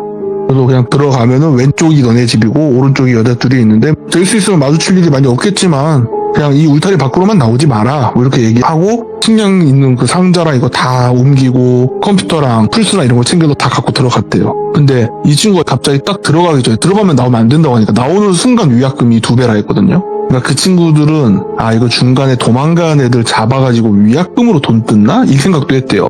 울타리 그 앞쪽에 막 CCTV 이런 거 엄청 달려있고 그래가지고 그러니까 우리가 정말로 이 약속만 지키면 돈을 받겠네. 그러니까 얘네들 나름대로 생각을 한 거예요. 뭐 한 10명이 알바가 구해지면 그 중에 한두 팀은 지키겠지만 한 8팀 정도가 어기면 이거 위약금 받은 걸로 지킨 애들 주고 남은 걸 지가 먹나? 약간 이런 식으로 계산을 했었대요. 우린 지키면 되니까. 그래서 만약에 뭐 택배 같은 거나 옷 같은 게 필요할 텐데 딱 계절이 바뀌는 시기여가지고 그러면 어떻게 해야 되냐? 그러니까 그러면은 이 울타리 문을 열면 안 되잖아요? 택배 기사가 놓고 가지 말라고 직접 수령한 다음에 울타리 앞에서 받아요. 울타리가 그렇게 높진 않았대요. 울타리 앞에서 받으면 된다. 열지만 않으면 되니까. 아, 뭐 알겠다. 그러고 알바가 시작이 된 거예요. 2달짜리가. 근데 그 무당이 그 말하긴 했었거든요. 한 달간 만약에 버티기 힘들 것 같으면 한 달만 채우고 나와도 된다고. 대신 한 달은 무조건 채워야 된다고. 그러니까 뭐 한 달하고 일주일만 더 있을게요. 이게 안 된다. 윤달이라 2달이 할 수 있으면 좋은데 하던 사람이 하면 자기도 편한데 한 달 딱 채우고 나오겠다면 그냥 1,500 바로 주고 끝난다. 그래서 둘은 이제 그냥 개꿀이다 하고 시작을 한 거죠. 첫날은 그냥 대충 짐 정리하고 자고, 뭐 둘째 날은 늦잠 자고, 술이랑 이것도 많이 사왔기 때문에 그냥 받아보면서 정원이 뭐 의자 같은 것도 있고 막 그래갖고 앉아갖고 술 좀 먹다가 들어가서 게임 좀 하다가 뒹굴뒹굴 하다가 뭐 책 좀 보다가 그렇게 막 지내고 있었대요. 그러고 술도 다 떨어지고 해서 부당한테 술 뭐 요 정도랑 뭐 밥이랑 라면이랑 그리고 고기 좀 사다 달라 뭐 이런 식으로 부탁을 했대요. 그러니까 무당이 알겠다 하고 그걸 또 바리바리 싸들고 왔는데 이 물건을 받으면서 옆집 여자들이랑 마주쳤대요. 처음으로. 자기 또래인데 이쁘더래요. 그래서 안녕하세요 그냥 대충 인사하고 그때부터 조금씩 오다 가다 마주치는 거 있잖아요. 같이 그냥 마당에서 산책을 하든 뭐 맥주를 마시고 있든 뭐 그러고 있으면 마주치고 같이 커피 마실 때도 있고 그러고 지내다가 되게 친해졌고 또 주말에 보내야 되니까 근데 이 남자 둘이 있다 보면 처음엔 요리를 해먹어도 금방 안 해먹고 라면만 먹기 시작해요. 고기랑 이런 걸 받은 게 있었으니까 술도 좀 남았고 어차피 우리 술이랑 고기랑 라면이랑 다 받을 거니까 그 고기 오늘 그냥 밖에서 바베큐로 구워 먹자 이 얘기가 나온 거예요. 예. 그래서 그러고 있다가 옆집 여자들도 뭐 같이 드시죠 이렇게 되면서 같이 그냥 바베큐 파티하고 놀았대요. 너무 재밌게 놀고 뭐 그러고 있었는데 어떤 할아버지가 쓱 지나가다가 제 울타리 쪽으로 자기네를 보더니 부르더래요 자기들을. 그러니까 뭐야 하고 오는데 갑자기 친구가 야 데리고 가지 말라 했잖아 이게 된 거예요. 그러니까 뭐 여자들도 그거 뭐 사람 아니라고 하던데요 이러니까 아이 세상에 그런 게 어딨냐고 그래갖고 할아버지 왜요 이렇게 말을 했대요. 그러니까 니들 거기서 뭐 하냐고 우리 여기서 그냥 한 달 살기 하러 왔다 여행 온 대학생들이다 그러면서 그 할아버지가 되게 놀란 표정으로 여기서 한 달이나 있다고 막 이러더래요. 네, 뭐, 그냥 한 달간 렌트했어요. 뭐, 하신 말씀 있으시냐고. 주변에 뭐, 주택가가 있는 것도 아닌데, 뭐, 시끄러울 리도 없고. 그러니까, 아니, 거기가 어떤 데인지 알고 거기다 한 달이나 있냐면서 되게 호통을 치는 게 아니라 안쓰럽다는 듯이 얘기를 하더래요. 여기가 뭐, 어떤 데인데요? 했더니, 여기가, 아니다. 그냥 잘 지내다 가라. 뭐 이런 식으로 그냥 하고 찌찌거리면서 가더래요.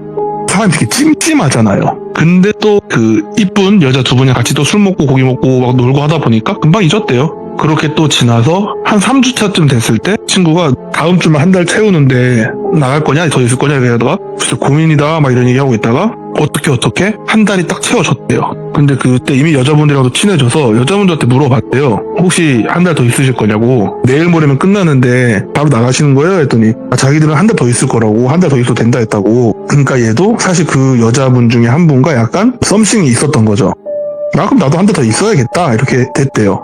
무당한테도 이거 사다 주시고 저희 한 달 더 있기로 했어요. 그러니 알겠다. 그러고 대신 그럼 돈은 자기가 한 번에 주면 되겠냐 아니면 지금 나눠서 줄까 한 번에 줄까 이럴까 친구는 받고 또 받고 싶었는데 다른 친구가 야 돈 들어 우리 쓰고 싶어서 나가게 된다 그냥 차라리 한 번에 받자 그러면 어차피 여기 있으면 돈 쓸 일도 없고 괜히 돈 생기면 견물생심이라고 나가고 싶어지고 그런다. 그러니까 그럴 것 같다. 자기는 자기를 못 믿는다. 그럴 것 같다. 그래서 그럼 저희 다음 달에 한 번에 받을게요 이렇게 말을 했대요. 그리고 여자분들도 어떻게 하기로 했어요? 이렇게 막 묻길래 우리 이렇게 하기로 했다. 우리를 못 믿는다. 네. 그래서 그럼 우리도 그럼 그렇게 할까? 뭐 이런 식으로 얘기가 됐대요. 그리고 다 그렇게 하기로 하고 또 평범하게 지냈는데 시간이 좀 지나고 계속 둘둘 붙어 살다시피 하고 매일 같이 밥 먹고 술 먹고 이렇게 하다 보니까 둘둘 썸씽이 돼서 이게 분명히 남집 여자 집이었잖아요. 근데 이게 어느 순간 남녀로 갈라지기 시작하더래요.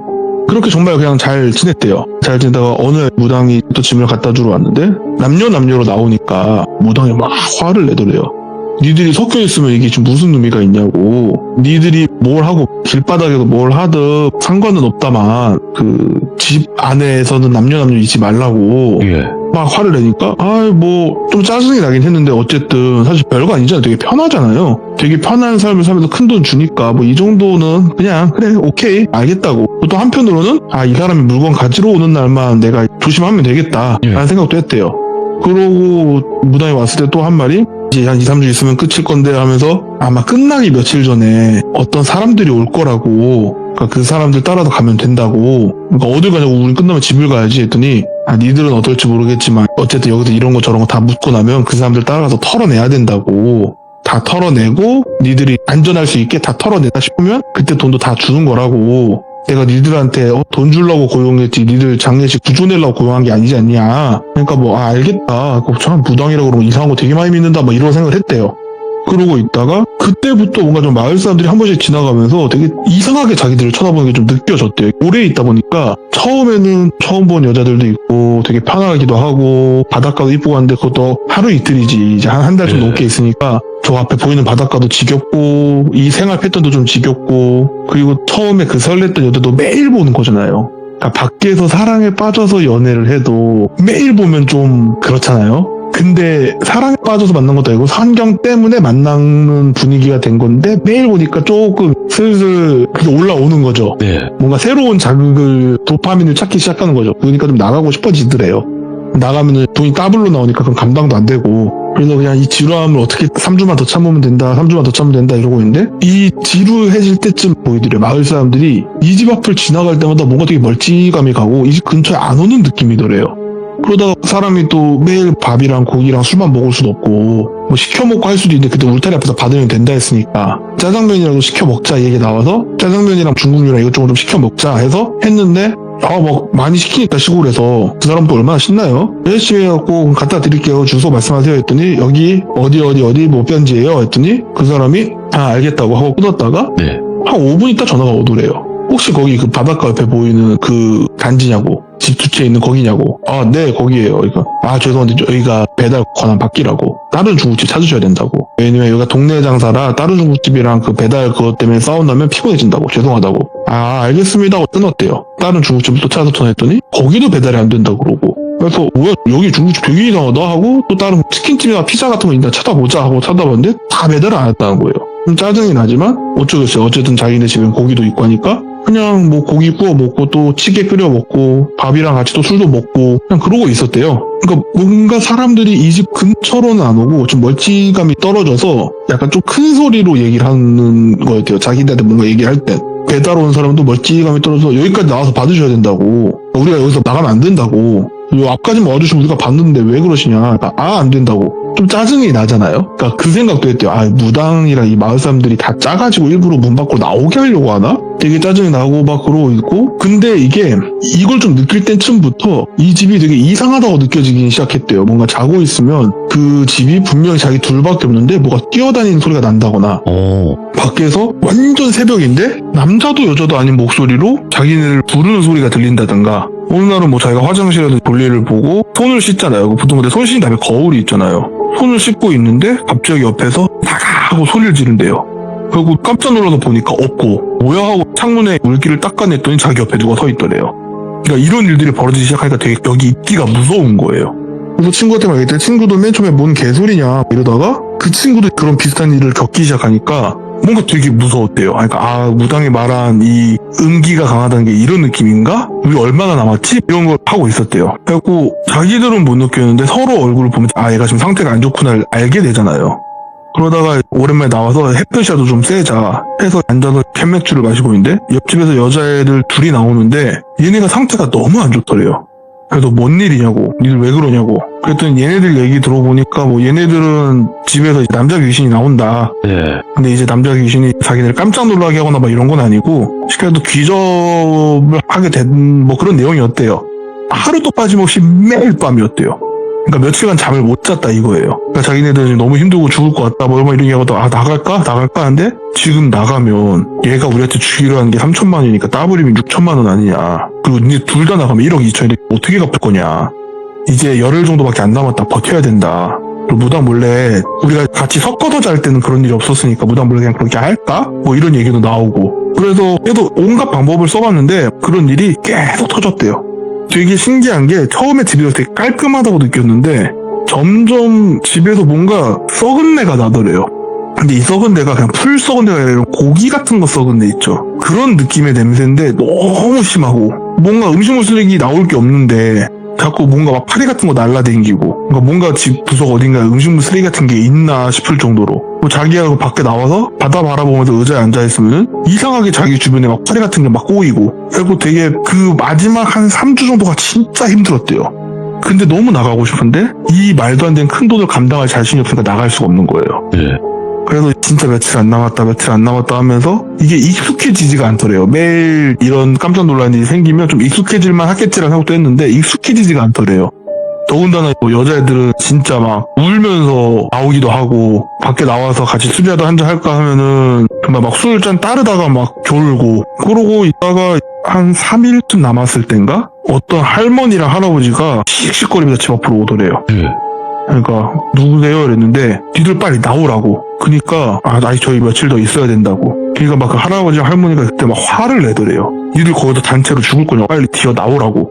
그러니까 얘네가 그때는 거의 4명 다 제정신이 아니어서 저게 사람인지 아닌지 구분이 안 갔대요. 그러니까 무당의 한 마리에게 한 귀로 흘려라. 어떤 말을 해서라도 꿰어낼 거다. 그러니까 니들이 있으면은 집에서 양기가 음기를 누르고 음기가 양기를 누르기 시작하면은 얘네가 불편하다 느껴서 니들을 쫓아내려고 별별 방법을 다 할 거다. 막 깜짝 놀라게도 할 거고 뭐 이런 것도 있을 거고 뭐 사람인 척하면서 막 니들 뭐 빨리 나오라고 그런 거 막 회유도 할 거고 협박도 할 거고 별거 다 할 거다. 그러니까 한 귀로 흘려라 막 이런 얘기 했던 게 이런 거구나. 그러니까 그 두 노인이 사람인지 아닌지 구분도 안 갈 정도였대요. 그만큼 피폐해진 거죠. 그래서 그냥 뭐라고 하든 그냥 한 귀로 듣고 한 귀로 흘리고 가만히 앉아서 자기들끼리 밥을 먹었대요. 그러고 있다가 할머니가 막 그러고 있으니까 할아버지가 됐다고 그냥 가자고 여기 더 있으면 안 된다고 가자고 막 이런 식으로 끌고 가더래요 할머니를. 그러니까 할머니가 니들 내 손주 같아서 그런다고 빨리 나오라고. 그러니까 할아버지가 쟤네 됐다 쟤가 지금 제정신으로 보인다고 그냥 가자고 빨리 나오라고 해서 막 끌고 가더래요. 얘는 그게 뭔 말인지도 모르겠고 관심도 더 이상 못 주겠고 저게 사람인지 귀신인지 구분도 안 가고 모르겠다고 있다가 이제 이틀 남았다 막 이러고 있는데 딱 당일날이 되는 12시가 딱 땡칠 때쯤 한 11시 50분 55분 막 이쯤에 앞에 까만 차가 한 3대가 쓰더래요. 그래서 어떤 사람이 딱 내리더니 저기요 이러니까 4명이 쓱 나왔대요. 누구시냐고 그랬더니 5분 남았다고. 이제 5분만 있으면은 그거 일 끝난다고. 그 무당한테 설명은 들었죠. 우리가 가서 부정한 걸 털어내야 된다고. 그러니까 니들이 그나마 기가 좀 세고 그래가지고 이게 쉽게 말해서 8주 있었던 거잖아요. 근데 실제로 한 9주 정도 됐다 하더라고요. 그 중에서 니네가 한 5, 6주는 아무 일 없었던 게 기가 좀 그나마 세도 그랬던 거지 니들도 기가 어느 정도 얘네가 익숙해져서 3주간 괴롭혔을 거라고. 그러니까 한 5분 정도만 더 버티면 되니까 지금부터 가서 짐 미리 싸시라고. 그 짐 싸서 여기에 실어서 남여여 차 한 대씩 타고 우리랑 같이 가서 우리 그 지인 무당들이다. 거기 가서 안 좋은 기운 다 털어내고 그 다음에 돈 받고 가시면 된다. 알겠습니다 하고 좀비처럼 쓱 기어가서 짐을 다 막 챙겨서 딱 문 앞에 서가지고 있다가 시간이 12시가 좀 넘으니까 바로 나가려고 했는데 아직은 아니라고. 왜 그러시냐 12시 되지 않았냐 했더니 이게 그 점집에서는 만세력이라는 걸 쓰잖아요. 근데 이게 시가 있잖아요. 사주에 보면 뭐 자신이 축신이 이런 시가 있잖아요. 이게 개념이 우리가 현재 쓰는 24시간 개념이 조금 다르대요. 비슷한 면이 많은데 아직 만세력으로 계산하면 안 됐다고. 좀 더 남았다고. 그래서 시간을 계속 끌더래요. 좀 짜증나긴 하는데 뭐 얼마 남았냐고 한 30분 30분 정도 있으면 될 것 같은데 이렇게 얘기하니까 알겠다고. 30분이면 뭐 지금 3주간 여기도 지옥같이 있었는데 30분대 뭐 큰일이 생기겠어요. 산호도 앞에 있고 자기 무당들이라고 하니까 뭔가 귀신이 와서 막판으로 놀리려 해도 얘네가 막아주겠지라는 생각도 있었고 아내는 벨트로 가서 담배를 피기 시작했대요. 그래서 담배 피면서 나가면 뭐 할 거예요 뭐 이런저런 또 얘기하고 뭐 하고 하다 보니까 그 사람들이 자 됐다 갑시다 이러더래요. 담배를 끄고 후다다닥 나왔대요. 후다다닥 나와서 저 차에다 짐을 실으시면 돼요 하고 짐 다 싣고 여자분들은 2차 남자분들은 2차에 타시면 돼요 이랬대요. 그리고 차에 딱 타는데 똘비가 차에 타려고 하는데 저 멀리서 오토바이가 빵빵빵빵 거리면서 오더래요. 뭐지 하고 사람들이 다 쳐다보잖아요. 그러니까 이 사람들이 이미 다 찾고 빨리 타요 이러는데 내가 저기 귀신이 사람들이 별반 없는 거 보니까 저 귀신인가 싶기도 한데 그 할아버지가 멀찌감이 떨어져서 그 차 타면 안 된다고. 그 차 타지 말고 빨리 오라고 그러더래요. 그러니까 똘비가 정신이 이제 나오니까 좀 괜찮은 느낌이 있긴 했는데 뭔 소리야 가서 돈 받아야 되는데 그 차 타면 안 된다고 막 하더래요. 그리고 그 사람들은 뭐에 돈 안 받을 거냐고 빨리 타라고. 저거 지금 사람으로 보이냐고. 저 사람 아니라고 그런 식으로 얘기하니까 자기가 그동안 겪은 게 있잖아요. 그래서 지금 내가 헛게 보이나 보다 하고 차에 탔대요. 그냥 타고 쭉 가다 보니까 그 동네가 바닷가 동네라 했거든요. 우선 배들이 쭉 서 있는 항구 같은 데로 가더래요. 그래서 여기 뭐냐고. 그러니까 이 배 타라고. 그러니까 배를 왜 타냐. 그러니까 그 부담이 많은 게 니들이 이런 거 잘 아는지 모르겠지만 산귀신이다. 산귀신이 여기 원래 공동묘지 있던 거 다 잡아먹 되게 힘이 세진 산귀신이다. 근데 얘네가 힘이 많이 세다. 근데 이 산귀신을 바다로 끌고 나가서 하면 힘이 약해져서 털어내기가 훨씬 쉽다. 뭐 그런 식으로 얘기를 하더래요. 그래서 우리가 막 배도 렌트하고 뭐하고 한 거다. 그래서 그렇구나 하고 사람들이 쭈르륵 타고 가는 자기가 뭔가 깨름직하더래요. 왜냐면은 배에는 보통 배 넘버랑 뭐 이런 게 좀 정보가 써 있대요. 근데 하필이면 이 똘비가 친척이 원래 배 타는 일을 하던 사람이에요. 그러니까 이걸 알아요. 근데 저 배에 써있는 저게 한국 배 정보가 아니래요. 이 상반들이 이 동네 배를 질렸다는데 넌 한국 배가 아닌데 뭐지? 갑자기 느낌이 쎄했대요. 그러면서 그 선장이라는 사람이 얘기한 거 보니까 선장이라는 사람이 한국어가 아닌 다른 나라 말을 쓰더래요. 그러니까 아 이거 뭔가 느낌이 되게 안 좋다라는 느낌이 엄청 세게 들더래요. 아 불안한데? 하고 배 시동이 걸리고 빨리 타라고 가자고 가서 빨리 털고 호닥 갔다 오자고 해 뜨기 전에 빨리 털어야 된다 막 이런 식으로 얘기를 하더래요. 아 그래요? 하고 있었는데 그 뒤에서 그 할아버지 할머니 타는 그 4발 달린 오토바이 같은 거 있죠. 그거 한 3대가 오더래요. 자동차도 한 2대가 오고 그러면서 그 할아버지가 막 또 뭐라 하더래요. 근데 저게 귀신이면 생각해보니까 귀신이면 저런 걸 탈 이유가 없는데 그리고 저 할아버지는 자주 봤던 것 같고 그러니까 그 무당이라는 사람들이 빨리 타라고 하면서 막 화를 내더래요. 근데 똘비가 거기서 뭔가 느낌이 너무 세함을 느껴서 아 잠시만요 하고 할아버지 쪽으로 갔대요. 그러니까 얘네가 막 욕을 하면서 빨리 오라고 저 사람 아니라면서 막 욕을 하더래요. 그러니까 할아버지도 빨리 일로 오라고 친구 데리고 오라고 빨리 다 데리고 오라고 막 이런 식으로 얘기하고 있고 그 가운데 껴서 이도저도 못했대요. 이쪽으로 가서 만약 저 사람들 말이 맞고 저게 귀신이면 자기 지금 홀려도 죽을 거고 저게 귀신이 아니면 얘네가 지금 나한테 뭔가 하려는 것 같다. 근데 이 친구는 이 3주간 귀신한테 좀 시달리긴 했지만 그 전에 원래 좀 냉정한 공대생이었단 말이죠. 뭔가 이성적으로 판단을 하자. 여기가 귀신보다 사람일 확률이 훨씬 더 높고 저 배는 일단 뭔가 찜찜하다 해서 그쪽으로 갔대요. 가니까 그 사람들이 막 배에서 내려서 끄집어 내려고 하는데 그 할아버지 혼자 온 게 아니라 차들도 몇 대 와 있었다 했잖아요. 그 마을 젊은 사람들 같았대요. 젊은 사람들이 몇 명 내리고 하니까 그 사람들도 갑자기 막 욕을 하면서 일단 배로 다시 가더래요. 그리고 그냥 배가 나갔대요. 그러면서 일단 집에 가자고 해서 뭐 별일 없었냐 뭐 이런 얘기 듣다가 저는 뭐 별일 없었고 아 근데 제가 돈을 받아야 되는데 그러니까 아 저거 다 사기라고 막 그런 식으로 얘기를 하고 그래서 그때까지만 해도 솔직히 좀 제정신이 아니긴 했대요. 그래서 할아버지가 와서 이거 보라고 얘네 벌써 약간 이상하다고 하면서 무슨 병원을 데리고 가서 병원에서 무슨 링거 같은 거 맞고 그러다 보니까 정신이 좀 맑아지는 게 느껴지더래요. 그리고 나서 딱 생각이 든 게 자기 맨 처음에 알바 채용한다고 자기 이름, 주소, 학교, 그리고 주민등록번호, 핸드폰 다 써져 있는 걸 냈단 말이죠. 일단 돈은 받아야 되니까 무당한테 가야 되잖아요. 무당집으로 갔대요. 근데 그 집이 비어있더래요. 무당 깃발도 없고 그냥 집이 비어있더래요. 불안하니까 친구한테 전화를 한 거예요. 핸드폰이 꺼져 있더래요. 그리고 그 썸씽을 탔던 여자애들도 같이 거의 둘러가까이 동거동락하면서 번호 이거 다 알고 있었으니까 그러면 핸드폰이 다 꺼져 있더래요. 근데 뭔가 지금 일이 잘못된 것 같긴 한데 일단 경찰에 신고를 해야 되나 뭘 해야 되나 생각이 좀 복잡했대요. 복잡하고 있던 와중에 집에 와서 엄마 아빠한테 알바를 했는데 뭐 돈을 떼먹힌 것 같다 했는데 엄마 아빠는 뭐 사람아 돌아왔으면 됐다 막 이런 얘기가 오는데 왜 이런 얘기를 하지? 그냥 내가 돈 나왔다 생각할 수도 있잖아요. 근데 뭔가 마치 사람아 와서 다행이다 뭐 이런 반응이고 예. 뭐야 이러고 딱 자는데 몸이 되게 막 으스스스 떨리면서 부르르 떨리는 거 있죠. 그러면서 그 집에서 봤던 귀신들의 그 형상들이 자기 방이랑 집에서 보이기 시작하더래요. 얘네가 붙어왔구나. 이거 무당을 찾아가야겠다. 근데 무당을 찾아오는데 무당들은 별말 없고 그러니까 이 얘기를 내 친구의 지인이 친구한테 물어봤던 거예요. 너 그 주변에 그 되게 센 무당 있다잖아 이 얘기가. 그래서 똘순이 찾았었던 거더라고요. 그래서 똘순이가 만났대요. 결국엔 만나서 쓱 보더니 얘 지금 보이는 거 귀신 아니라고. 그럼 뭐냐, 얘 귀신 같은 거 씌인 게 아니야. 근데 그 터가 안 좋긴 한데 얘 귀신에 씌인 건 아닌 것 같다. 그래서 뭔 소리냐고 내가 막 밤마다 보고 가도 얘 가짜 아니냐고 했더니 그 집이라는 데 한번 가보자고. 그 집 쪽으로 쓱 가더니 이 집에 귀신이 많이 붙어있는 건 맞대요. 근데 얘네가 니들한테 해코지 할 생각이 전혀 없다고. 특히 너한테는 해코지 할 생각이 전혀 없고 오히려 너가 오니까 기뻐하네. 이건 너한테 해코지 할 애들이 아니야. 너가 붙어있는 게 아니야. 뭐 이런 식으로 얘기를 했대요. 그러니까 이 똘비가 이게 뭔 소린가. 내가 돌아왔으면 얘네가 내가 있는 게 불편해서 내 기에 눌려서 얘네가 불편해서 우리를 쫓아내려고 했다고 들었다. 뭔 개소리냐. 넌 그 정도 기운도 없고 그냥 넌 평범한 애다. 그리고 너가 불편해서 했으면은 얘가 근처에 왔다니 이렇게 막 애들이 신나하지 않을 거다. 얘네 되게 기뻐하고 있다 지금. 그래서 얘 입장에서는 되게 센 무당, 진짜 무당이라 하고 네. 자기가 또 맨정신 생각해보니까 그렇게 만난 것 같기도 한데 똘똘 가만히 듣고 있다가 잠깐 기다려보라고 그 집 앞쪽으로 가더래요. 그러면서 문을 열렸는데 문이 잠겨 있었는데 안에 사람들이 또 있더래요. 그 2사람이 나오는데 이 2사람이 똘비가 어디서 본 적 있는 것 같은 느낌이었대요. 그래서 똘비가 가자 막 이러니까 똘순이가 왜? 하고 얘네가 막 반응을 보니까 쟤네구나 싶었대요.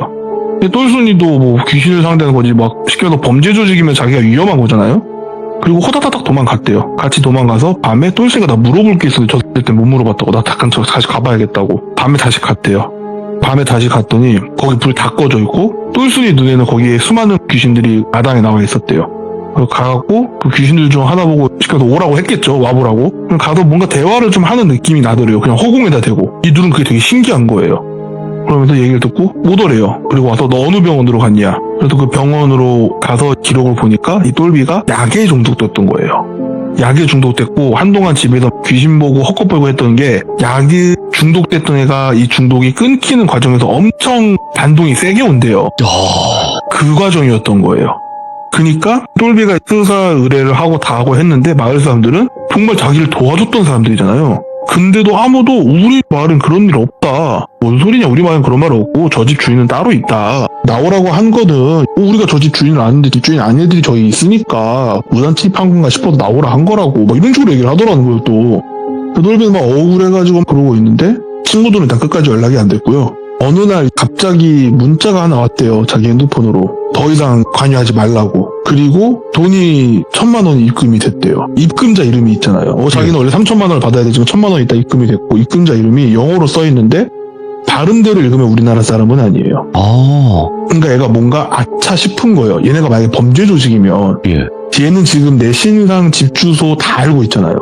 그리고 더 이상 관여하지 마 하고 다음 내용이 아빠 이름, 엄마 이름 이렇게 다 써서 보냈대요. 그러니까 똘비가 너무 무서워서 경찰에 자기가 착각한 것 같다고. 그리고 똘비는 실제로 어쨌든 병원에서 약물 그 반응이 나와서 자기가 뭐 착각했던 것 같다. 마을 사람들 증언도 그렇고 얘는 피해자가 아니라 약 그 흡입한 애인 거죠. 경찰 입장에서 봤을 땐 남자 둘 여자 둘이 긴 집에 몰래 눌러 앉아서 쉽게 말해서 그 약 파티를 벌인 거죠. 그러니까 얘는 결과적으로 입증을 못해서 깜방을 갔고요. 어쨌든 그 약을 했으니까 자기가 의지와 관계없지만 이걸 입증하지 못해서 결국에는 장기 복용으로 됐고 짧지만 갔다 왔대요. 갔다 와서 치료도 받고 다 하고 해서 했는데 멀쩡한 삶을 살아가긴 했는데 결과적으로 그 여자 2명이랑 자기 친구는 연락이 아예 안 됐고요. 나중에 시간이 한참 지나서 이 똘비가 지금 한국에 없어요.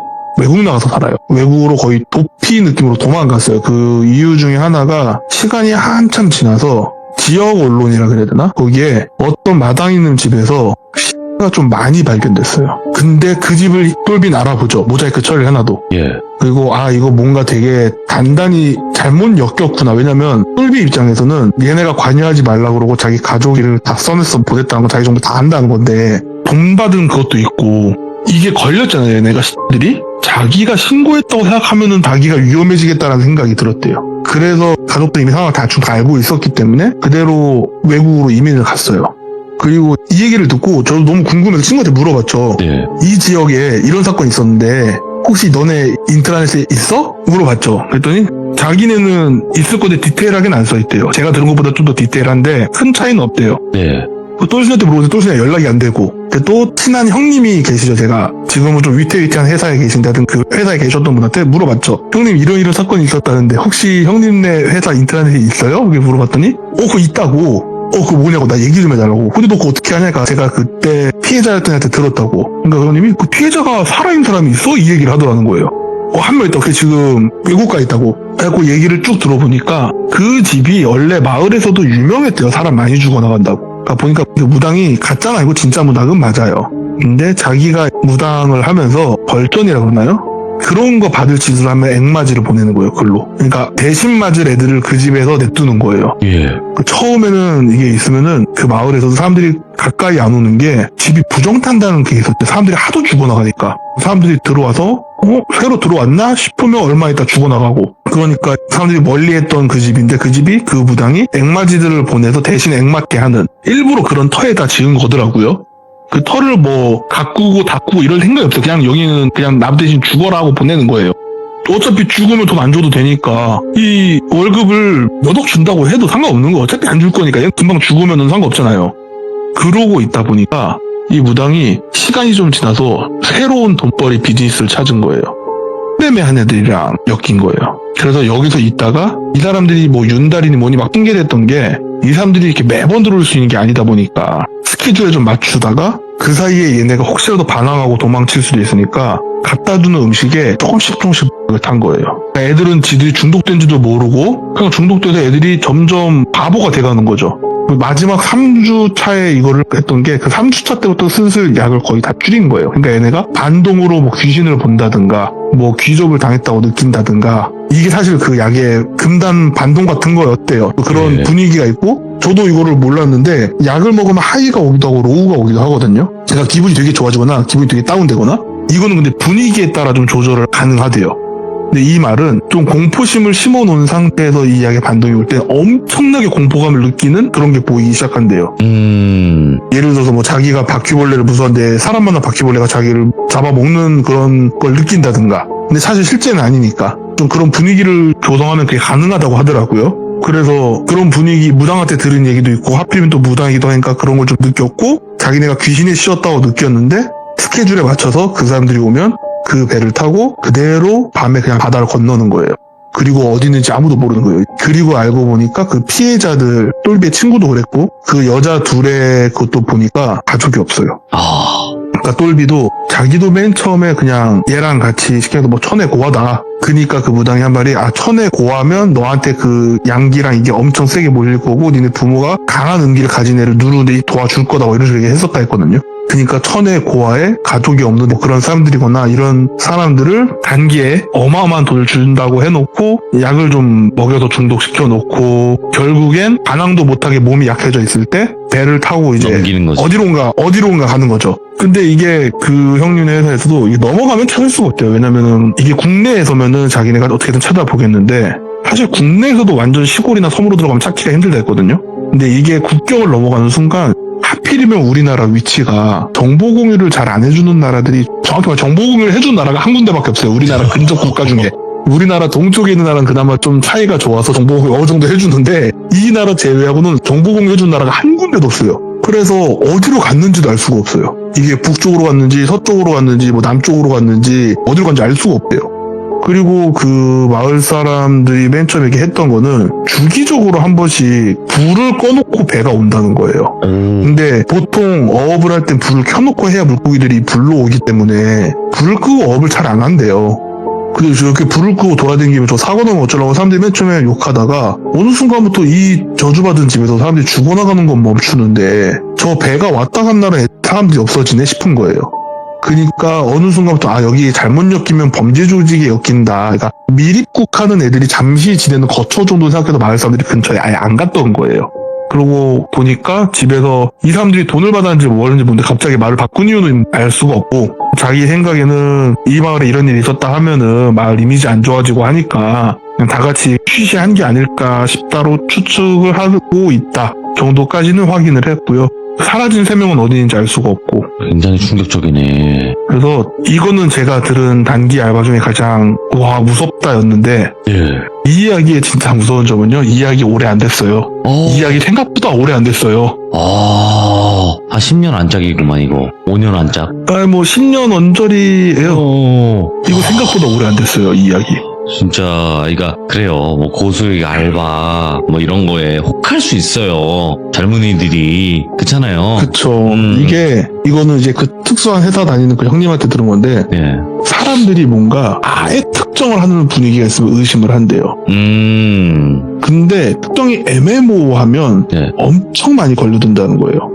근데 이게 좀 슬픈 이야기인데 네. 쉽게 말해서 자기가 좀 지킬 게 있거나 뭐 그게 돈이 됐건 가족이 됐건 이런 사람들은 좀 위험하다 싶으면 그냥 안 해버리면 그만이에요. 안 하는 사람들이 많다는 거예요. 그렇죠. 네, 그렇겠죠. 근데 특정을 애매모호하게 했을 때 그냥 딱 하나 돈만 걸어둔 거죠.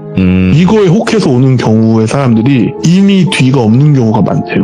그래서 이런 사람들을 노린다고 하더라고요. 다시 한번 우리가 좀 더 경각심을 갖고 조심해야 되지 않을까 생각이 들고 오늘 분명히 행자님께서 이 이야기를 하시기까지는 고민을 하셨을 거예요. 네. 사실 이거 풀로 다 하고 싶었는데 여러분들 잘 모르실 수도 있는데 지금 모든 해주신 얘기들은 다 많이 덜어내신 거예요. 그렇게 생각하시면 돼요. 저한테 따로 많이 얘기해 덜어내긴 주신 거는 했죠. 정말 심각한 것들이 많았는데 거기서 좀 많이 덜어내서 이제 다듬어서 나온 거예요. 이게 아이고 오늘 행자님도 이야기 너무 잘해주셔서 감사드립니다. 고맙습니다 행자님. 긴 얘기 들어주셔서 감사합니다. 네 감사합니다. 네. 우리가 어쨌든 조심을 하면 어느 정도 좀 예방을 할 수 있는 부분들이 분명히 있어요, 여러분들. 뭐 갑자기 막 묻지마로 그러면 어떻게 할 재간이 없는데, 그래도 여러분들 조심을 했을 때는 조금 더 피해갈 수 있는 방법들이 있습니다. 그러니까 항상 조심하시길 바라겠습니다. 감사합니다.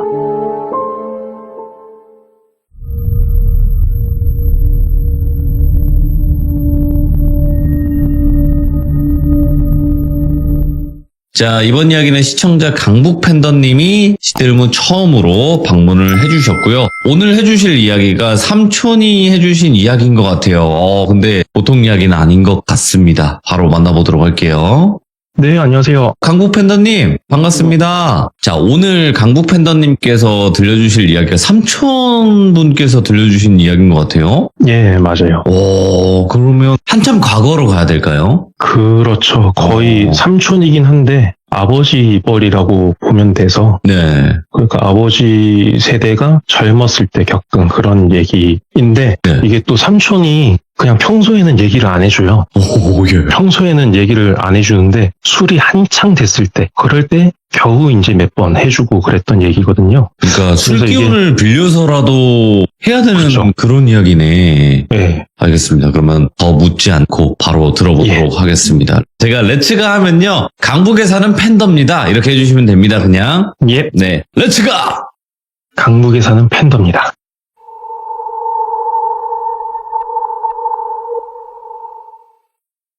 이 이야기는 90% 정도는 선명하게 기억이 나요. 근데 나머지는 들은 지 좀 오래돼서 가물가물하다는 점, 그리고 제가 고향이 포항이거든요. 그리고 삼촌이 저보다 한 세대는 더 옛날 사람이니까 정말 진한 사투리로 얘기를 들었었어요. 그러다 보니까 하다가 저도 모르게 사투리가 좀 나올 수도 있다는 점 양해를 드리고 시작하겠습니다. 포항에서는 삼촌을 아재라고 했어요. 아재야 뭐 이렇게 하는데, 이게 아재 그러면은 너무 많은 사람들이 돌아보니까 앞에 지칭을 하기 위해서 살고 있는 지역을 붙입니다. 그래서 지금 주인공인 아재는 신광이라는 저희 선산이 있는 지역이 있거든요.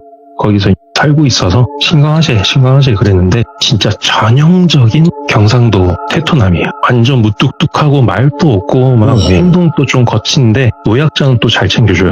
그래서 어릴 때 아재집에 많이 놀러를 갔거든요. 왜냐면 가면은 막 산기슭에 곤충도 많고 동물도 많고 막 계곡에서 물고기 잡고, 또 잔소리를 안 했어요. 밤새 뭐 만화책을 보던, 밤에 나가서 곤충을 잡던 상관을 안 했는데, 낯들고 막 설치고 그럼 다치는 거 아니면은 터치를 안 했거든요. 근데 그런 완전 꿈의 장소인데도 무서운 순간들이 기억에 남아 있거든요. 이게 아재가 가끔 사냥을 가요. 뭐 엽총 들고 가고 막 이런 게 아니라 그냥 올무 놓고 뭐 그런 건데, 산비둘기, 꿩 이런 거는 그래 잡을 수 있지 하잖아요. 근데 가끔 청설모 같은 걸 잡으세요. 근데 청설모가 이게 뭐 디테일한 건 빼고 기억에 딱 남는 게, 나뭇가지에 올무를 놓는데 거기를 청설모가 지나가다가 딱 걸리면은 얘가 목이나 겨드랑이에 올무가 껴서 나무 밑으로 대롱대롱 날리게 되는 거예요. 근데 딱 기억에 남는 장면이 그렇게 쓱 날려가지고 바람이 부는데 몸은 안 흔들려요. 근데 그 꼬리 잔털 같은 게 살살살살 흔들리는 그게 머리에 딱 남아있고, 그리고 잡았으면 손질을 해야 되잖아요. 그런 도축하는 과정, 그런 게 어릴 때 무섭더라고요. 이게 몇 번이나 꿈에도 나오고, 그래서 아무튼 그런 완전 좀 뭔가 터프한 그런 아재인데도 불구하고 술 마실 때만 얘기를 해주던 그 이야기를 이제 본격적으로 해보겠습니다. 아재한테 완전 친한 친구가 한 명 있는데 공무원이래요. 그 친구가 신광이 포항에서 되게 북쪽에 있는데, 그쪽이랑 그렇게 멀지 않은 청송, 주황산이 있는 청송 쪽에 근무를 했대요. 둘이 뭐 어릴 때 친구는 아니고 군대에서 만나서 같은 경상도 하면서 친해져가지고 전역하고 같이 여행도 가고 산도 가고 그렇게 했다고 해요. 그러다가 아재는 선산에 있는 땅을 좀 일찍 물려받아가지고 밑에 노는 소작 주고 위에 밭은 자기가 하고 염소 키우고 소 키우고 막 하고, 친구는 이제 정신 차리고 공부해가지고 공무원이 됐는데, 어느 날 친구가 연락도 없이 와가지고 자기랑 같이 어디 좀 가자 그러는데, 들어보니까 어디 산골 깊숙한 데를 가자는 거예요. 아니 3월인데 산에 눈도 안 녹았는데 뭐 산에 가냐, 괜히 갔다가 막 멧돼지 만나면 난리 난다, 못 간다 그랬는데도 막 엄청 야 맛있는 거 사줄게 운전도 내가 하고 막 사정사정을 하는 거예요. 그래서 뭔데 하니까 하는 얘기가 옛날에 뭔가 그런 정부 지침이 있었나 봐요. 청송처럼 산이 막 깊고 하전민 같이 막 등록이 안 된 사람들이 많은 지역에 공무원이 직접 가가지고 어느 골짜기 너머에 뭐 사람이 살았다더라 그러면 직접 가서 사람이 아직 살고 있는지 없는지 확인을 하고 살고 있으면 뭐 주민등록 같은 거를 하도록 유도를 하는 그런 거를 했었대요. 아무래도 뭐 인구조사차 뭐 정부에서 했겠죠. 그래서 그런 걸 하는데 그 아직 친구가 짬이 안 되니까 제일 먼 데를 제일 깊숙한 막 산골짜기를 걸렸대요.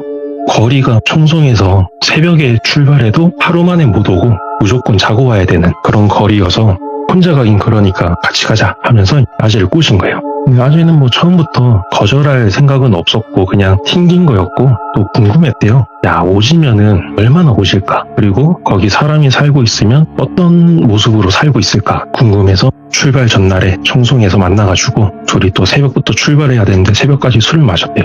아무튼 그렇게 엄청 일찍 힘겹게 출발을 해서 그 길이 깔려있는 마지막 마을에 도착을 한 게 점심때쯤 도착을 했다고 해요. 옛날에는 그 공무원의 힘이 좀 셌다고 하잖아요. 그래서 친구가 막 공무원 친구 힘 보여줄게 하면서 오호. 이장집으로 딱 갔는데 가서 밥도 먹여주고 막 할게 했는데 한참을 이장님한테 시달리다가 겨우 밥이랑 국 한 그릇에 김치 하나 딱 이렇게 받고 그 마을 얘기를 물어봤대요. 저기 마을 뒤에 골짜기 넘어서 좀 올라가면 사람 살았다는데 아직도 사람 삽니까? 그러니까 이장님이 옛날부터 나오는 사람도 없고 가는 사람도 없었다. 해봤자 뭐 약초 캐러 몇 명 갔지 왔다 갔다 했지.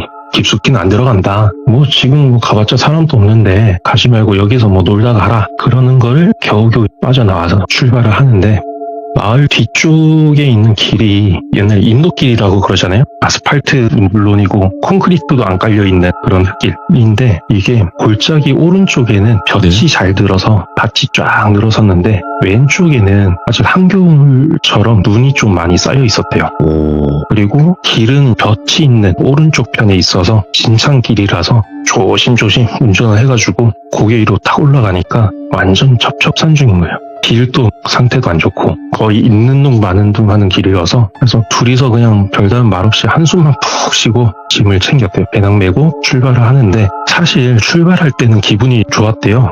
이게 왜냐면 3월 중이니까 날씨는 좀 쌀쌀한데 한 2-3시 정도니까 햇볕은 따뜻하잖아요. 바람은 시원하게 느껴지고 그래서 뭐 좋은데 하면서 출발을 했는데 야 이 고개 넘으면 보이겠지. 없어요. 또 저 고개 넘으면 있겠지. 없어요. 계속 그렇게 몇 시간을 걷다가 높은 고개 하나 딱 올라가니까 해 떨어지기 전에 저기 밑에 마을이 보이더래요.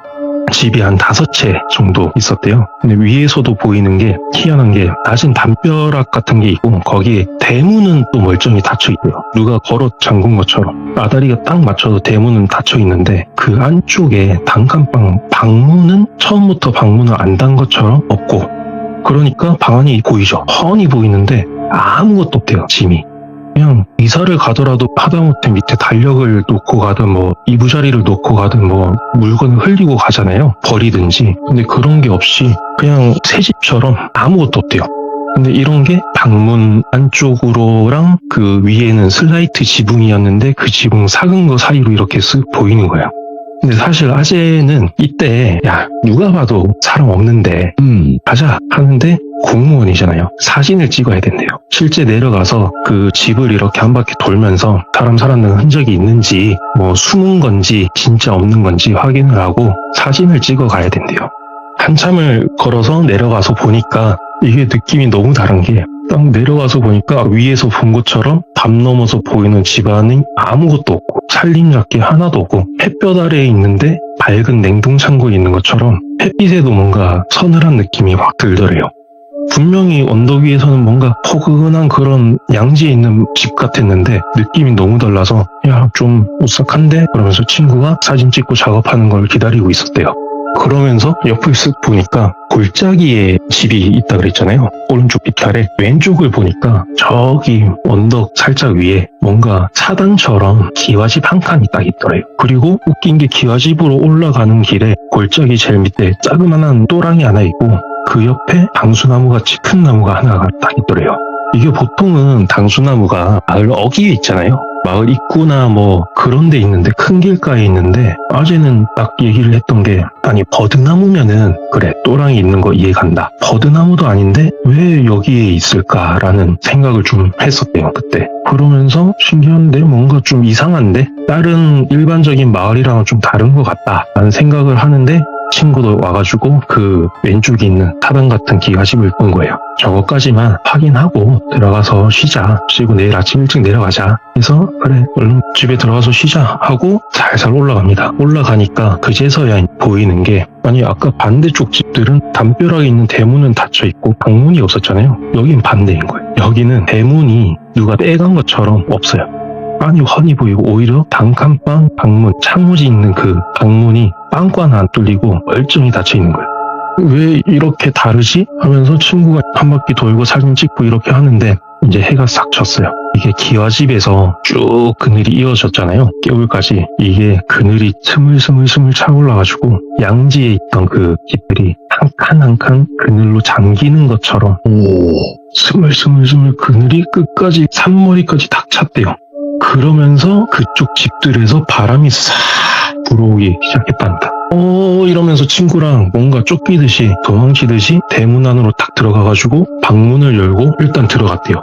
뭔가 좀 이상한데 그러면서 들어가서 보니까, 이게 해가 넘어가도 빛이 있잖아요. 햇빛이 방명이라 그러죠. 그걸로 보니까 뚜렷하진 않은데 어렴풋이 형체가 보이는 게, 딱 문 열자마자 건너편에 벽에 해진 두루마기 같은 게, 뭔가 좀 낡은 느낌의 두루마기 같은 게 걸려 있었고, 다른 벽에는 병풍이 하나 있고 그 밑에 밥상이 있었대요. 작은 소반에 뭐 밥그릇 같은 게 좀 있었고, 그 다음에 그 옆에 촛대가 있었고, 그리고 바닥은 사람이 오래 안 살았는지 종이 이게 장판이 거의 막 바스락거리면서 다 일어나서 그냥 흙바닥 수준이었고, 천장은 검해서 그런지 뭐 별로 보이지도 않았고, 그래서 일단 들어와서 방문을 딱 닫으니까 뭔가 좀 안락한 느낌이 그제서야 들더래요.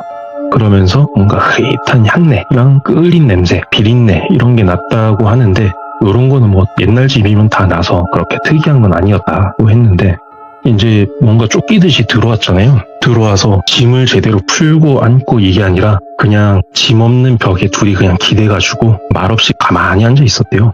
이게 그러다가 보름달이 뜬 보름이라서 달빛이 밝으니까 그냥 밤에 내려갈까 얘기도 했는데, 뭔가 피곤하고 뭔가 그냥 나가는 것보다 방 안에 있는 게 좋은 것 같다 하고 그냥 있기로 했대요. 근데 이제 바람이 많이 부는지 멀리서부터 탁탁탁탁탁탁 하면서, 그 왜 겨울에 산에 가시면은 나뭇가지들끼리 막 바람에 부딪히는 소리 있죠. 그런 게 계속 들리는 거예요. 겨울 밤이니까 아직 바람이 세구나 골짜기기도 하고, 그러고 있는데 소리가 계속 바람 타고 멀리 기슭에서부터 쑥 탁탁탁탁 하면서 집 뒤까지 싹 지나가고, 계속 그러는 가운데 친구랑 졸다 깨달을 반복한 거예요. 이게 웃긴 게, 그 배낭에 버너랑 물이랑 라면이랑 뭐 술도 있고 침낭도 있었대요. 근데 이런 거 꺼내지도 않고 그냥 생각도 못하고 그냥 배낭 끌어안고 벽에 기대서 멍하니 졸다 깨다 하다가, 아재가 어느 순간 눈이 싹 떠졌대요. 뭔가 이상한데 하면서 이렇게 보니까 방 안으로 이제 달빛이 살짝 들어오니까 이상은 없어요. 변한 건 없고, 옆에 친구는 있나 하고 보니까 잘 자고 있어요. 뭐 아무것도 없는데, 뭐 이상한 거 없는데 하는 순간 조용히 친구를 깨웠대요. 야 빨리 일어나. 일어나. 바람이 멀리서부터 핑 불어오고 막 그랬는데, 이 나뭇가지 부딪히는 그 탁 소리가 어느 순간 집을 삥삥 돌고 있대요. 집을 둘러싸고 탁탁탁탁탁탁탁 소리가 나는 거예요. 이게 분명 멀리서 탁탁탁 하다가 멀어졌는데 어느 순간 뺑뺑 방을 돌고 있으니까, 근데 또 무서운 게 문 틈에 뭐 밖이 보이는 틈이 없어요. 그렇다고 문을 열면 또 안 될 것 같아. 보니까 친구도 멘붕 와가지고 배낭을 뒤져가지고 랜턴 꺼내고 하는데 불도 안 들어요. 배터리 꺼내서 바깥 끼고 뺐다 끼웠다 하고, 아재는 아재대로 배낭에서 성냥 꺼내가지고 신문지에 불 붙이려고 하는데, 옛날 신문지가 불 붙이면 잘 붙거든요. 한번 붙이면 화르륵 하면서 불이 위로 확 솟구쳤다가 잔잔하게 싹 붙는데, 이게 화르르 붙었다가 누가 쏙 빨아 당긴 것처럼 반대로 싹 꺼지더래요. 붙일 때마다. 친구는 랜턴 두들기고 있고, 아재는 신문지 꾸겼다가 비볐다가 하면서 막 불 붙이려고 난리 치는데, 소리가 점점 가까워지는 거예요. 처음에는 대문 밖에 담벼락 도는 느낌이었는데, 이제는 담벼락 타고 넘어온 것처럼 방을 도는 것처럼 가까워졌대요. 이게 너무 가까이서 탁탁탁 소리가 너무 많이 들리니까 멀미가 날 지경까지 된 거예요. 그제서야 그래, 병풍 밑에 촛대 하나 있었다 생각이 딱 나가지고 촛대로 가서 불을 켭니다. 불을 켜니까 이때는 소리가 안 들렸대요. 촛불에 불 붙는 순간이 진짜 조만한 막 흔들리지도 않는 촛불이 하나 딱 펴졌대요. 근데 이때 소리가 안 들린 이유가 방 안 풍경이 상상이랑 너무 달랐대요. 이게 아까는 흐리게 봤으니까 뭐 형체는 보였는데 뭔지 몰랐잖아요. 불이 있으니까 거기에 보이는 게 아까 밥상인 줄 알았는데 이게 오칠돼 있는 제사상이었대요. 그리고 병풍이 이게 뚜런 종이에 병풍 전체가 부적인 것처럼 뚜런 종이 붉은 물감으로 막 한자 같은 거랑 그림 같은 거랑 돼 있고, 그리고 더 압권이 천장에 부적이 가득 있었대요. 부적이 겹쳐지듯이 이렇게 탁탁탁 붙여놨는데 여기저기 그을린 것처럼 꼬뭇꼬뭇하게 돼 있고, 그거를 말없이 이렇게 멍하니 보고 있는데 훨씬 이런 데 있었네 막 이러면서 보고 있는데 탁탁탁 이 두드리는 소리가 방문까지 온 거예요. 그리고 점점 퍼져서 벽이었는데 이제는 천장이랑 바닥까지 두들기는 소리가 나는 거예요. 부딪히는 소리가. 그리고 진동까지 울리고, 이게 발밑에서 누가 이렇게 얇은 발바닥 밑에 신발장을 두드리는 것처럼 진동이 나니까 멘붕이 돼가지고 순간 촛대를 놓쳤대요. 촛대가 바닥에 떨어졌는데 웃긴 게 아까 거의 일어나서 장판 같은 게 없어서 흙바닥이었는데도 불구하고 기름 뿌린 것처럼 사방으로 불이 확 번졌대요. 순식간에. 병풍은 녹은 것처럼 순식간에 그냥 싹 사라지고, 웃긴 거는 벽에 있던 도포자락 이것만 슬로우 건 것처럼 느긋하게 천천히 타올라서 싹 사라지고, 그리고 방문에 불이 붙어가지고 밖이 보여야 되는데 보름이니까 불도 있겠다, 대문이나 뭐 담벼락이 보여야 되는데 검은 화면처럼 아무것도 안 보이더래, 방문 밖이. 근데 앞에 뭔가 있는 것 같다. 근데 고민할 틈도 없이 방에 불이 붙었으니까 니들 있으면 타 죽는데 어쩔 수 없이 친구랑 배낭을 딱 안고 물에 다이빙 하듯이 그렇게 문으로 몸을 던졌는데 마당으로 딱 떨어졌대요. 떨어져서 보니까 집 전체를 둘러싸서 불길이 이렇게 막 오르고 있는데, 그거를 회오리처럼 바람이 감싸고 있으니까 불이 불기둥처럼 이렇게 위로만 올라가고 있었어요. 그러면서 주변이 보이잖아요. 그렇게 높이 불빛이 있으니까. 이게 담벼락은 언젠지 모르게 허물어져 있고, 그리고 담벼락이랑 집 사이에 자그마한 그런 마당 잡초 사이로 온갖 동물들의 그 흰 뼈들이 붉은 불빛에 막 어른거렸대요. 이게 뭐 사람뼈인지 동물뼈인지 모를 커다란 막 다리뼈 같은 거에서부터 돌인 줄 알았는데 쥐인지 새 두개골 같은 것도 있고, 뱀뼈는 밧줄처럼 여기저기 널려져 있고, 이런 풍경을 불길을 그 둘러싼 바람 소리에 맞춰서 뻗어 서로 부딪히면서 탁탁탁탁 소리도 나고, 이게 너무 현실이 아닌 것 같은 그 느낌이 확 들었대요. 꿈인가? 그래서 친구랑 소리도 못 지르고 무조건 도망쳐야 된다 싶어서 배낭 끌어안고 미친 듯이 불을 등지고 계속 뛰었대요.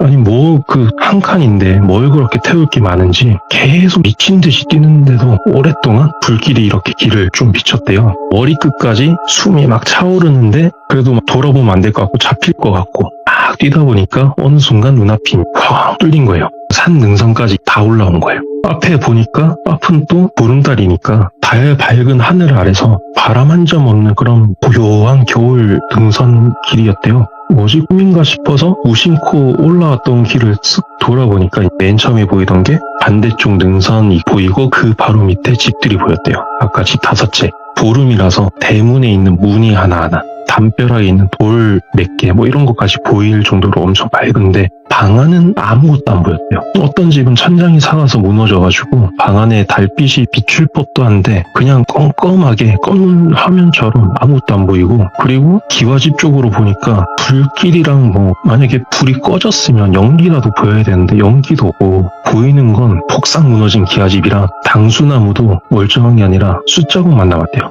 그러면서 기와집 무너진 자리를 계속 보는데 불길은 진짜 하나도 안 보이고, 오히려 그 무너진 자재 틈 사이로 아까 방문 안이 안 보인 것처럼 검은색 그냥 어둠이 꽉 차 있었대요. 아니 달이 밝으니까 그래도 조금씩 보여야 되는데 그냥 검은 화면처럼 누가 막은 것처럼 꼼꼼한 거를 자기도 모르게 계속 눈에 힘주고 보고 있었대요. 그러는 순간 다시 바람 소리가 시작됩니다. 탁탁탁탁탁탁탁 하는 게 다시 불어오기 시작한 거예요. 그리고 그때 아재가 느낀 게 순간 뭐랑 눈이 마주친 것 같아요. 보이진 않는데 분명 나도 봤고 뭔가도 날 봤다 싶어서 바로 옆에서 지도 찾는다고 뒤지고 배낭 찾고 있는 친구 바로 목덜미 잡고 다시 무작정 능선을 달리기 시작했대요. 처음에 친구는 그냥 미쳤나 그러는데 나중에 친구도 소리 들었는지 나중에는 아재보다 더 빨리 앞서서 뛰고 뛰다가 그냥 죽는 게 낫겠다 싶을 때 저 멀리서 흐릿한 불빛이 돌산 밑에 딱 있더래요. 그래서 가보니까 석탑도 없는 남자였는데 어느 순간 향 냄새가 좀 나더래요. 가까이 가니까. 그래서 도착해가지고 친구랑 숨 고르고 있으니까 찌긋하신 스님 한 분이 나오셨대요. 예. 그래서 헐떡이고 있던 그 아재랑 친구를 바라보고 있다가 스님이 물을 한 바가지를 딱 떠주더래요. 엄청 시원하잖아요. 차갑고. 그걸 딱 들이키니까 정신 딱 차려가지고 감사합니다 얘기를 해야 되는데 이게 감사합니다보다 뭔가 죽다 살아나서 그런지 불평과 하소연이 나오려고 하는 거예요. 그냥 토해내고 싶은데 감정을 정신 차리고 겨우겨우 감사하다. 우리는 어디 사는 아무개인데 이러이러한 사정이 있어서 혹시 하룻밤만 자다 가도 되냐 이렇게 여쭤봤는데 뭔가 스님이 입을 싹 가리시더래요.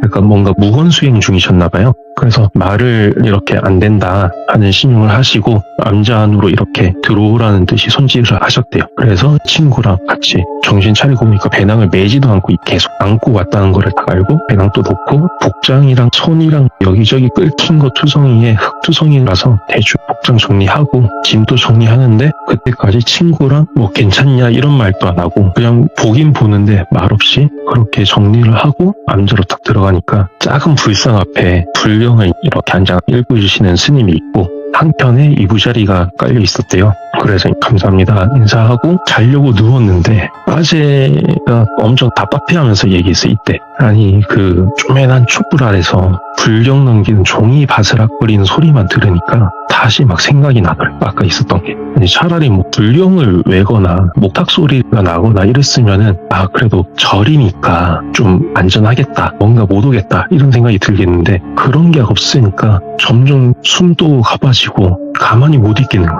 그러고 있는데 옆에 친구도 마찬가지였나 본지 친구도 일어나가지고 스님한테 잠이 정말 안 온다. 혹시 자기가 읽을 만한 뭐 불경 같은 게 있겠냐 라고 해가지고 자기도 그때 딱 일어나서 같이 자기도 그렇다 잠 안 온다. 혹시 자기도 같이 뭐 읽을 만한 게 있냐 여쭤보니까 한참을 말없이 보시다가 스님이 불경이 아니라 찻상을 가져오셨대요. 찼어? 오. 바람 소리도 안 났대요. 여기는 진짜 조용한 남자에서 한동안 차 따르는 쩌르륵 하는 소리만. 그래서 망설이다가 몇 번 마시려고 입가까지 갔다가 내려놓고 가다가 내려놓고 하다가 친구가 어느 순간 쏟아내듯이 얘기를 했대요. 처음부터 뭐 어느 마을 갔는데 거기서 어땠는데 아재도 중간중간에 거들었고 이게 그 순간은 뭔가 경험했던 머릿속에 있던 일들을 지금 밖으로 빼내지 않으면 안 되는 것 같은 그런 느낌이 들었대요. 빨리 이걸 다 뱉어내야 된다. 그런 것처럼 강박적으로 둘 다 막 얘기를 했는데 어느 순간 보니까 스님은 이걸 뭐 스님 듣고 계신 건지 뭔지 모를 눈빛으로 이렇게 본인 찻잔만 내려보고 계셨대요. 그런 모습을 보고 친구랑 아재가 정신 차려가지고 이야기를 정리하고 그래서 어수선하게 차담이 끝났대요. 그래서 뭐 좀 토해내니까 그나마 좀 나아서 이제 좀 잠 자겠지 했는데 해 뜨고 나서야 겨우 잠들었대요. 그리고 목탁 소리랑 향 냄새에 딱 깨가지고 앞에 이렇게 절하시고 하시는 스님한테 방해되지 않게 조용히 잠자리 정리하고 뒷모습에 합장을 하고 하산길에 나섰대요. 남자에서 또 거기서도 엄청 산골짜기라서 굽이굽이 몇 시간을 내려와가지고 겨우 어딘지도 모를 마을에 도착해서 거기서 하루에 몇 대 없다는 버스 겨우 타가지고 청순까지 도착을 해서 그 친구는 말도 없이 아재는 그냥 도착하자마자 포항으로 가는 버스를 그냥 바로 잡아서 도망치듯이 왔대요. 잘 가라 이런 안부 인사 그런 거 없이 그냥 서로. 그러고 나중에야 친구가 다음날에 가서 찾아왔다고 들었는데 아무튼 아재는 집으로 왔는데 그 다음부터도 되게 오래 힘들었대요. 해만 딱 떨어지면은 바람만 불면 나뭇가지 다닥 소리는 어디든지 들리는 거니까 그 소리만 나면 그날 밤이 계속 생각이 났던 거예요. 근데 그게 친구도 비슷했는지 몇 달 동안 서로 연락을 아무도 안 해요. 이게 둘 중에 누가 이거를 얘기를 하면은 아직 뭔가가 따라올 것 같은 예. 여기로 그런 느낌이 들었대요. 아재는. 그러다가 또 시간이 좀 지나서 지인의 행사에서 또 우연히 마주쳤대요. 거의 반년 정도 만에. 그래서 술도 마셨겠다. 뜸들이다가 그날의 얘기를 처음부터 슬슬 얘기를 하는데 얘기하다 보니까 스님이 되게 감사한데 안부 인사라도 전하자. 그게 사람된 도리 아니겠냐 해가지고 친구랑 차 몇 봉지랑 뭐 주전부리 좀 사가지고 마을로 갔대요. 그래서 그 마을에서 다시 거꾸로 내려온 길은 대충 낮에 내려왔으니까 아니까 올라가서 바위 있는 봉우리 밑에 앉아 있었으니까 그거 찾아가자 하고 아무리 찾는데도 몇 시간을 헤매는데도 없어. 그 바위 봉우리조차 안 보이더래요. 와. 아니 이게 분명히 바위 봉우리 밑에 불빛이 있었고 헷갈릴 수가 없는 게 거의 흙봉우리인데 거기만 큰 바위가 있고 그 밑에 암자가 있었고 스님한테 물도 얻어 마시고 거기서 인사하고 잠도 자고 차도 마셨는데 막 헤매는 가운데 해도 슬슬 넘어가는 거예요. 그러는 순간 또 그날이 또 스물스물 생각이 나더래요.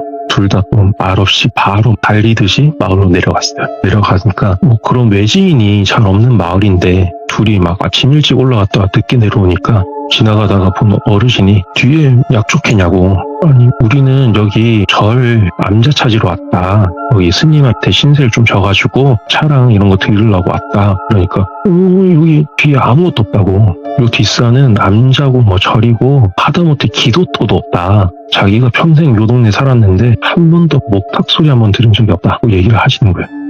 이거 아닌데? 분명히 우리 둘이 같이 경험한 건데. 그러니까. 그러고 그날처럼 둘 다 또 말없이 각자 그냥 집으로 바로 돌아왔대요. 그러고 나서 아재랑 친구 연락이 또 자연스럽게 멀어지고 경조사 때나 간간히 보는데 보긴 해도 그때 얘기는 안 하고 서로 의식적으로. 그러다가 나중에서야 아재가 그날 이야기를 혼자 떠올릴 수 있을 때 그때 혼자서 다시 찾으러 갔대요. 그 암자를. 오. 10번 또 넘게 갔대요. 나중에는 그 마을에 민박 잡고 막 아침에 올라왔다 내려오고 막 그렇게 헤맸는데도 결국 못 찾고 이게 이해가 안 됐다고 하는 게 진짜 미스테리하다. 아니 산이니까 산길이 진짜 막 올라갈 때 다르고 내려올 때 다르거든요. 그러니까 못 찾는다 쳐도 포인트가 되는 그 돌 봉우리 이거는 형태가 변할 수는 없잖아요. 절대 안 변하죠. 근데 이거조차 없는 거예요. 그래서 그렇게 막 여러 해가 또 지나가서 이제야 그 친구랑 술안주 삼아서 다시 얘기를 또 했대요. 그러면서 처음부터 서로 기억 맞춰보면서 얘기하다가 어느 순간 이상한데 싶었던 게 서로 기억이 달랐대요. 아재는 분명히 암자에 도착해서 스님이 냉수 한 바가지 주셨고 무건수행 하신 것처럼 말 한마디 안 하셨고 조용히 계셨고 친구랑 둘만 떠들고 열정적으로 얘기하고 자고 내려왔는데 예. 친구는 암자에 도착했을 때부터 마당에서 세 사람이 한참 얘기를 했대요. 스님이 막 어떻게 왔냐 그랬냐 차 마실 때는 그 얘기하는 거 똑같았는데 스님도 맞장구 쳐주고 그러다가 아침에는 배웅도 해주대요. 이게 기억이 일부만 다른 정도가 아니라 암자에 도착하는 순간부터 내려올 때까지 완전 뭐 서로 딴반 보낸 것처럼 완전 다른 거예요. 미쳤네. 예. 그러고 나서 서로 딱 하고 나서 흐지부지 술자리 끝나고 그리고 그 다음부터 아재는 암자를 찾으러 가지 않았다고 한다. 더 이상 의미가 없을 것 같다. 그죠. 실존하는 게 아니지, 이건. 네, 그러면서 하는 얘기가 알고 싶다. 뭔지 도대체 그 예. 기와집은 뭐고 그 스님은 뭔지 너무 궁금하다. 근데 알면 안 될 것 같다. 알면은 모를 대로 못 돌아갈 것 같은 느낌이 든대요. 맞아요. 안 되는데. 네. 여기서 끊어야 돼. 네. 근데 또 저는 그 얘기 들을 때마다 조금 무서웠던 게 이 얘기를 하실 때마다 뭔가 낯설어 보이는 거예요. 그 이야기를 하는 아재가 예. 뭔가 진짜 쌍남자 같고 막 그런 아재가 이 이야기를 할 때마다 뭔가 진짜 아재의 일부분이 아직도 거기에 있는 것처럼 예. 뭔가 두고 온 사람처럼 낯설게 보이더라고요. 그래서 이 이야기가 오랫동안 제 기억 속에서도 남아있고요. 뭔가 담보 잡혀 있는 듯한? 예, 그니까요. 알면 안 된다는 게 그냥 제 느낌이지만 그거를 안 순간 아예 거기로 귀속될 수도 있겠다라는 생각이 드는 느낌인 거죠. 예. 그래서 아재는 지금은 돌아가셨거든요. 아, 지금은 예, 선산에 같이 계시는데 예. 그래도 뭐 조상님들이랑 뭐 가족들이랑 같이 있으니까 그렇게 무섭지는 않으시겠죠. 근데 저도 아직은 지금은 안 하지만 한때 계속 야간 산행도 하고 백패킹도 하고 하고 했었거든요. 그러다가 이야기 나온 것처럼 유독 바람 소리가 막 쫙 불면서 나뭇가지 흔들리는 탁 소리가 날 때가 있어요. 그럴 때 저도 모르게 네이버 지도로 청송을 이렇게 찾아봐요. 예. 뭔가 이상이 아닐까, 이 골짜기 가니까 그렇게 찾게 되더라고요. 일단은 오늘 강북 팬더님께서 이야기를 들려주셨는데 처음 참여하시는데도 이렇게 레전드로 이야기를 잘 하시네요. 엄청. 근데 중간에 많이 떨어가지고 아직도 아니, 떨리네요. 이게 떨린다고 하시면 안 되는 거예요, 진짜로. 너무 잘하셨어요, 정말. 진짜 깜짝 놀랐어요. 솔직하게 말씀드리면 팬더님께서 이야기만 더 있다면 앞으로 또 더 이야기를 들려주러 오신다 이렇게 소개해드리면 좋은데 이야기가 더 있으실까요? 아니면 이게 딱 이 이야기로 끝나는 걸까요? 지금 그 아재의 이야기는 요걸로 끝이고요. 네, 또 다른 이야기가 있긴 있어요? 제가 산 타면서 경험한 게 있긴 한데, 이야, 됐다. 근데 산 그거는- 담당 해주세요, 그냥. 돌비 산 담당. 국내 산으로 담당을 해주시면 될 것 같고, 오늘 이야기도 너무너무 빠져들게 레전드 이야기가 아닌가 싶고, 너무너무 잘 들었습니다. 감사합니다.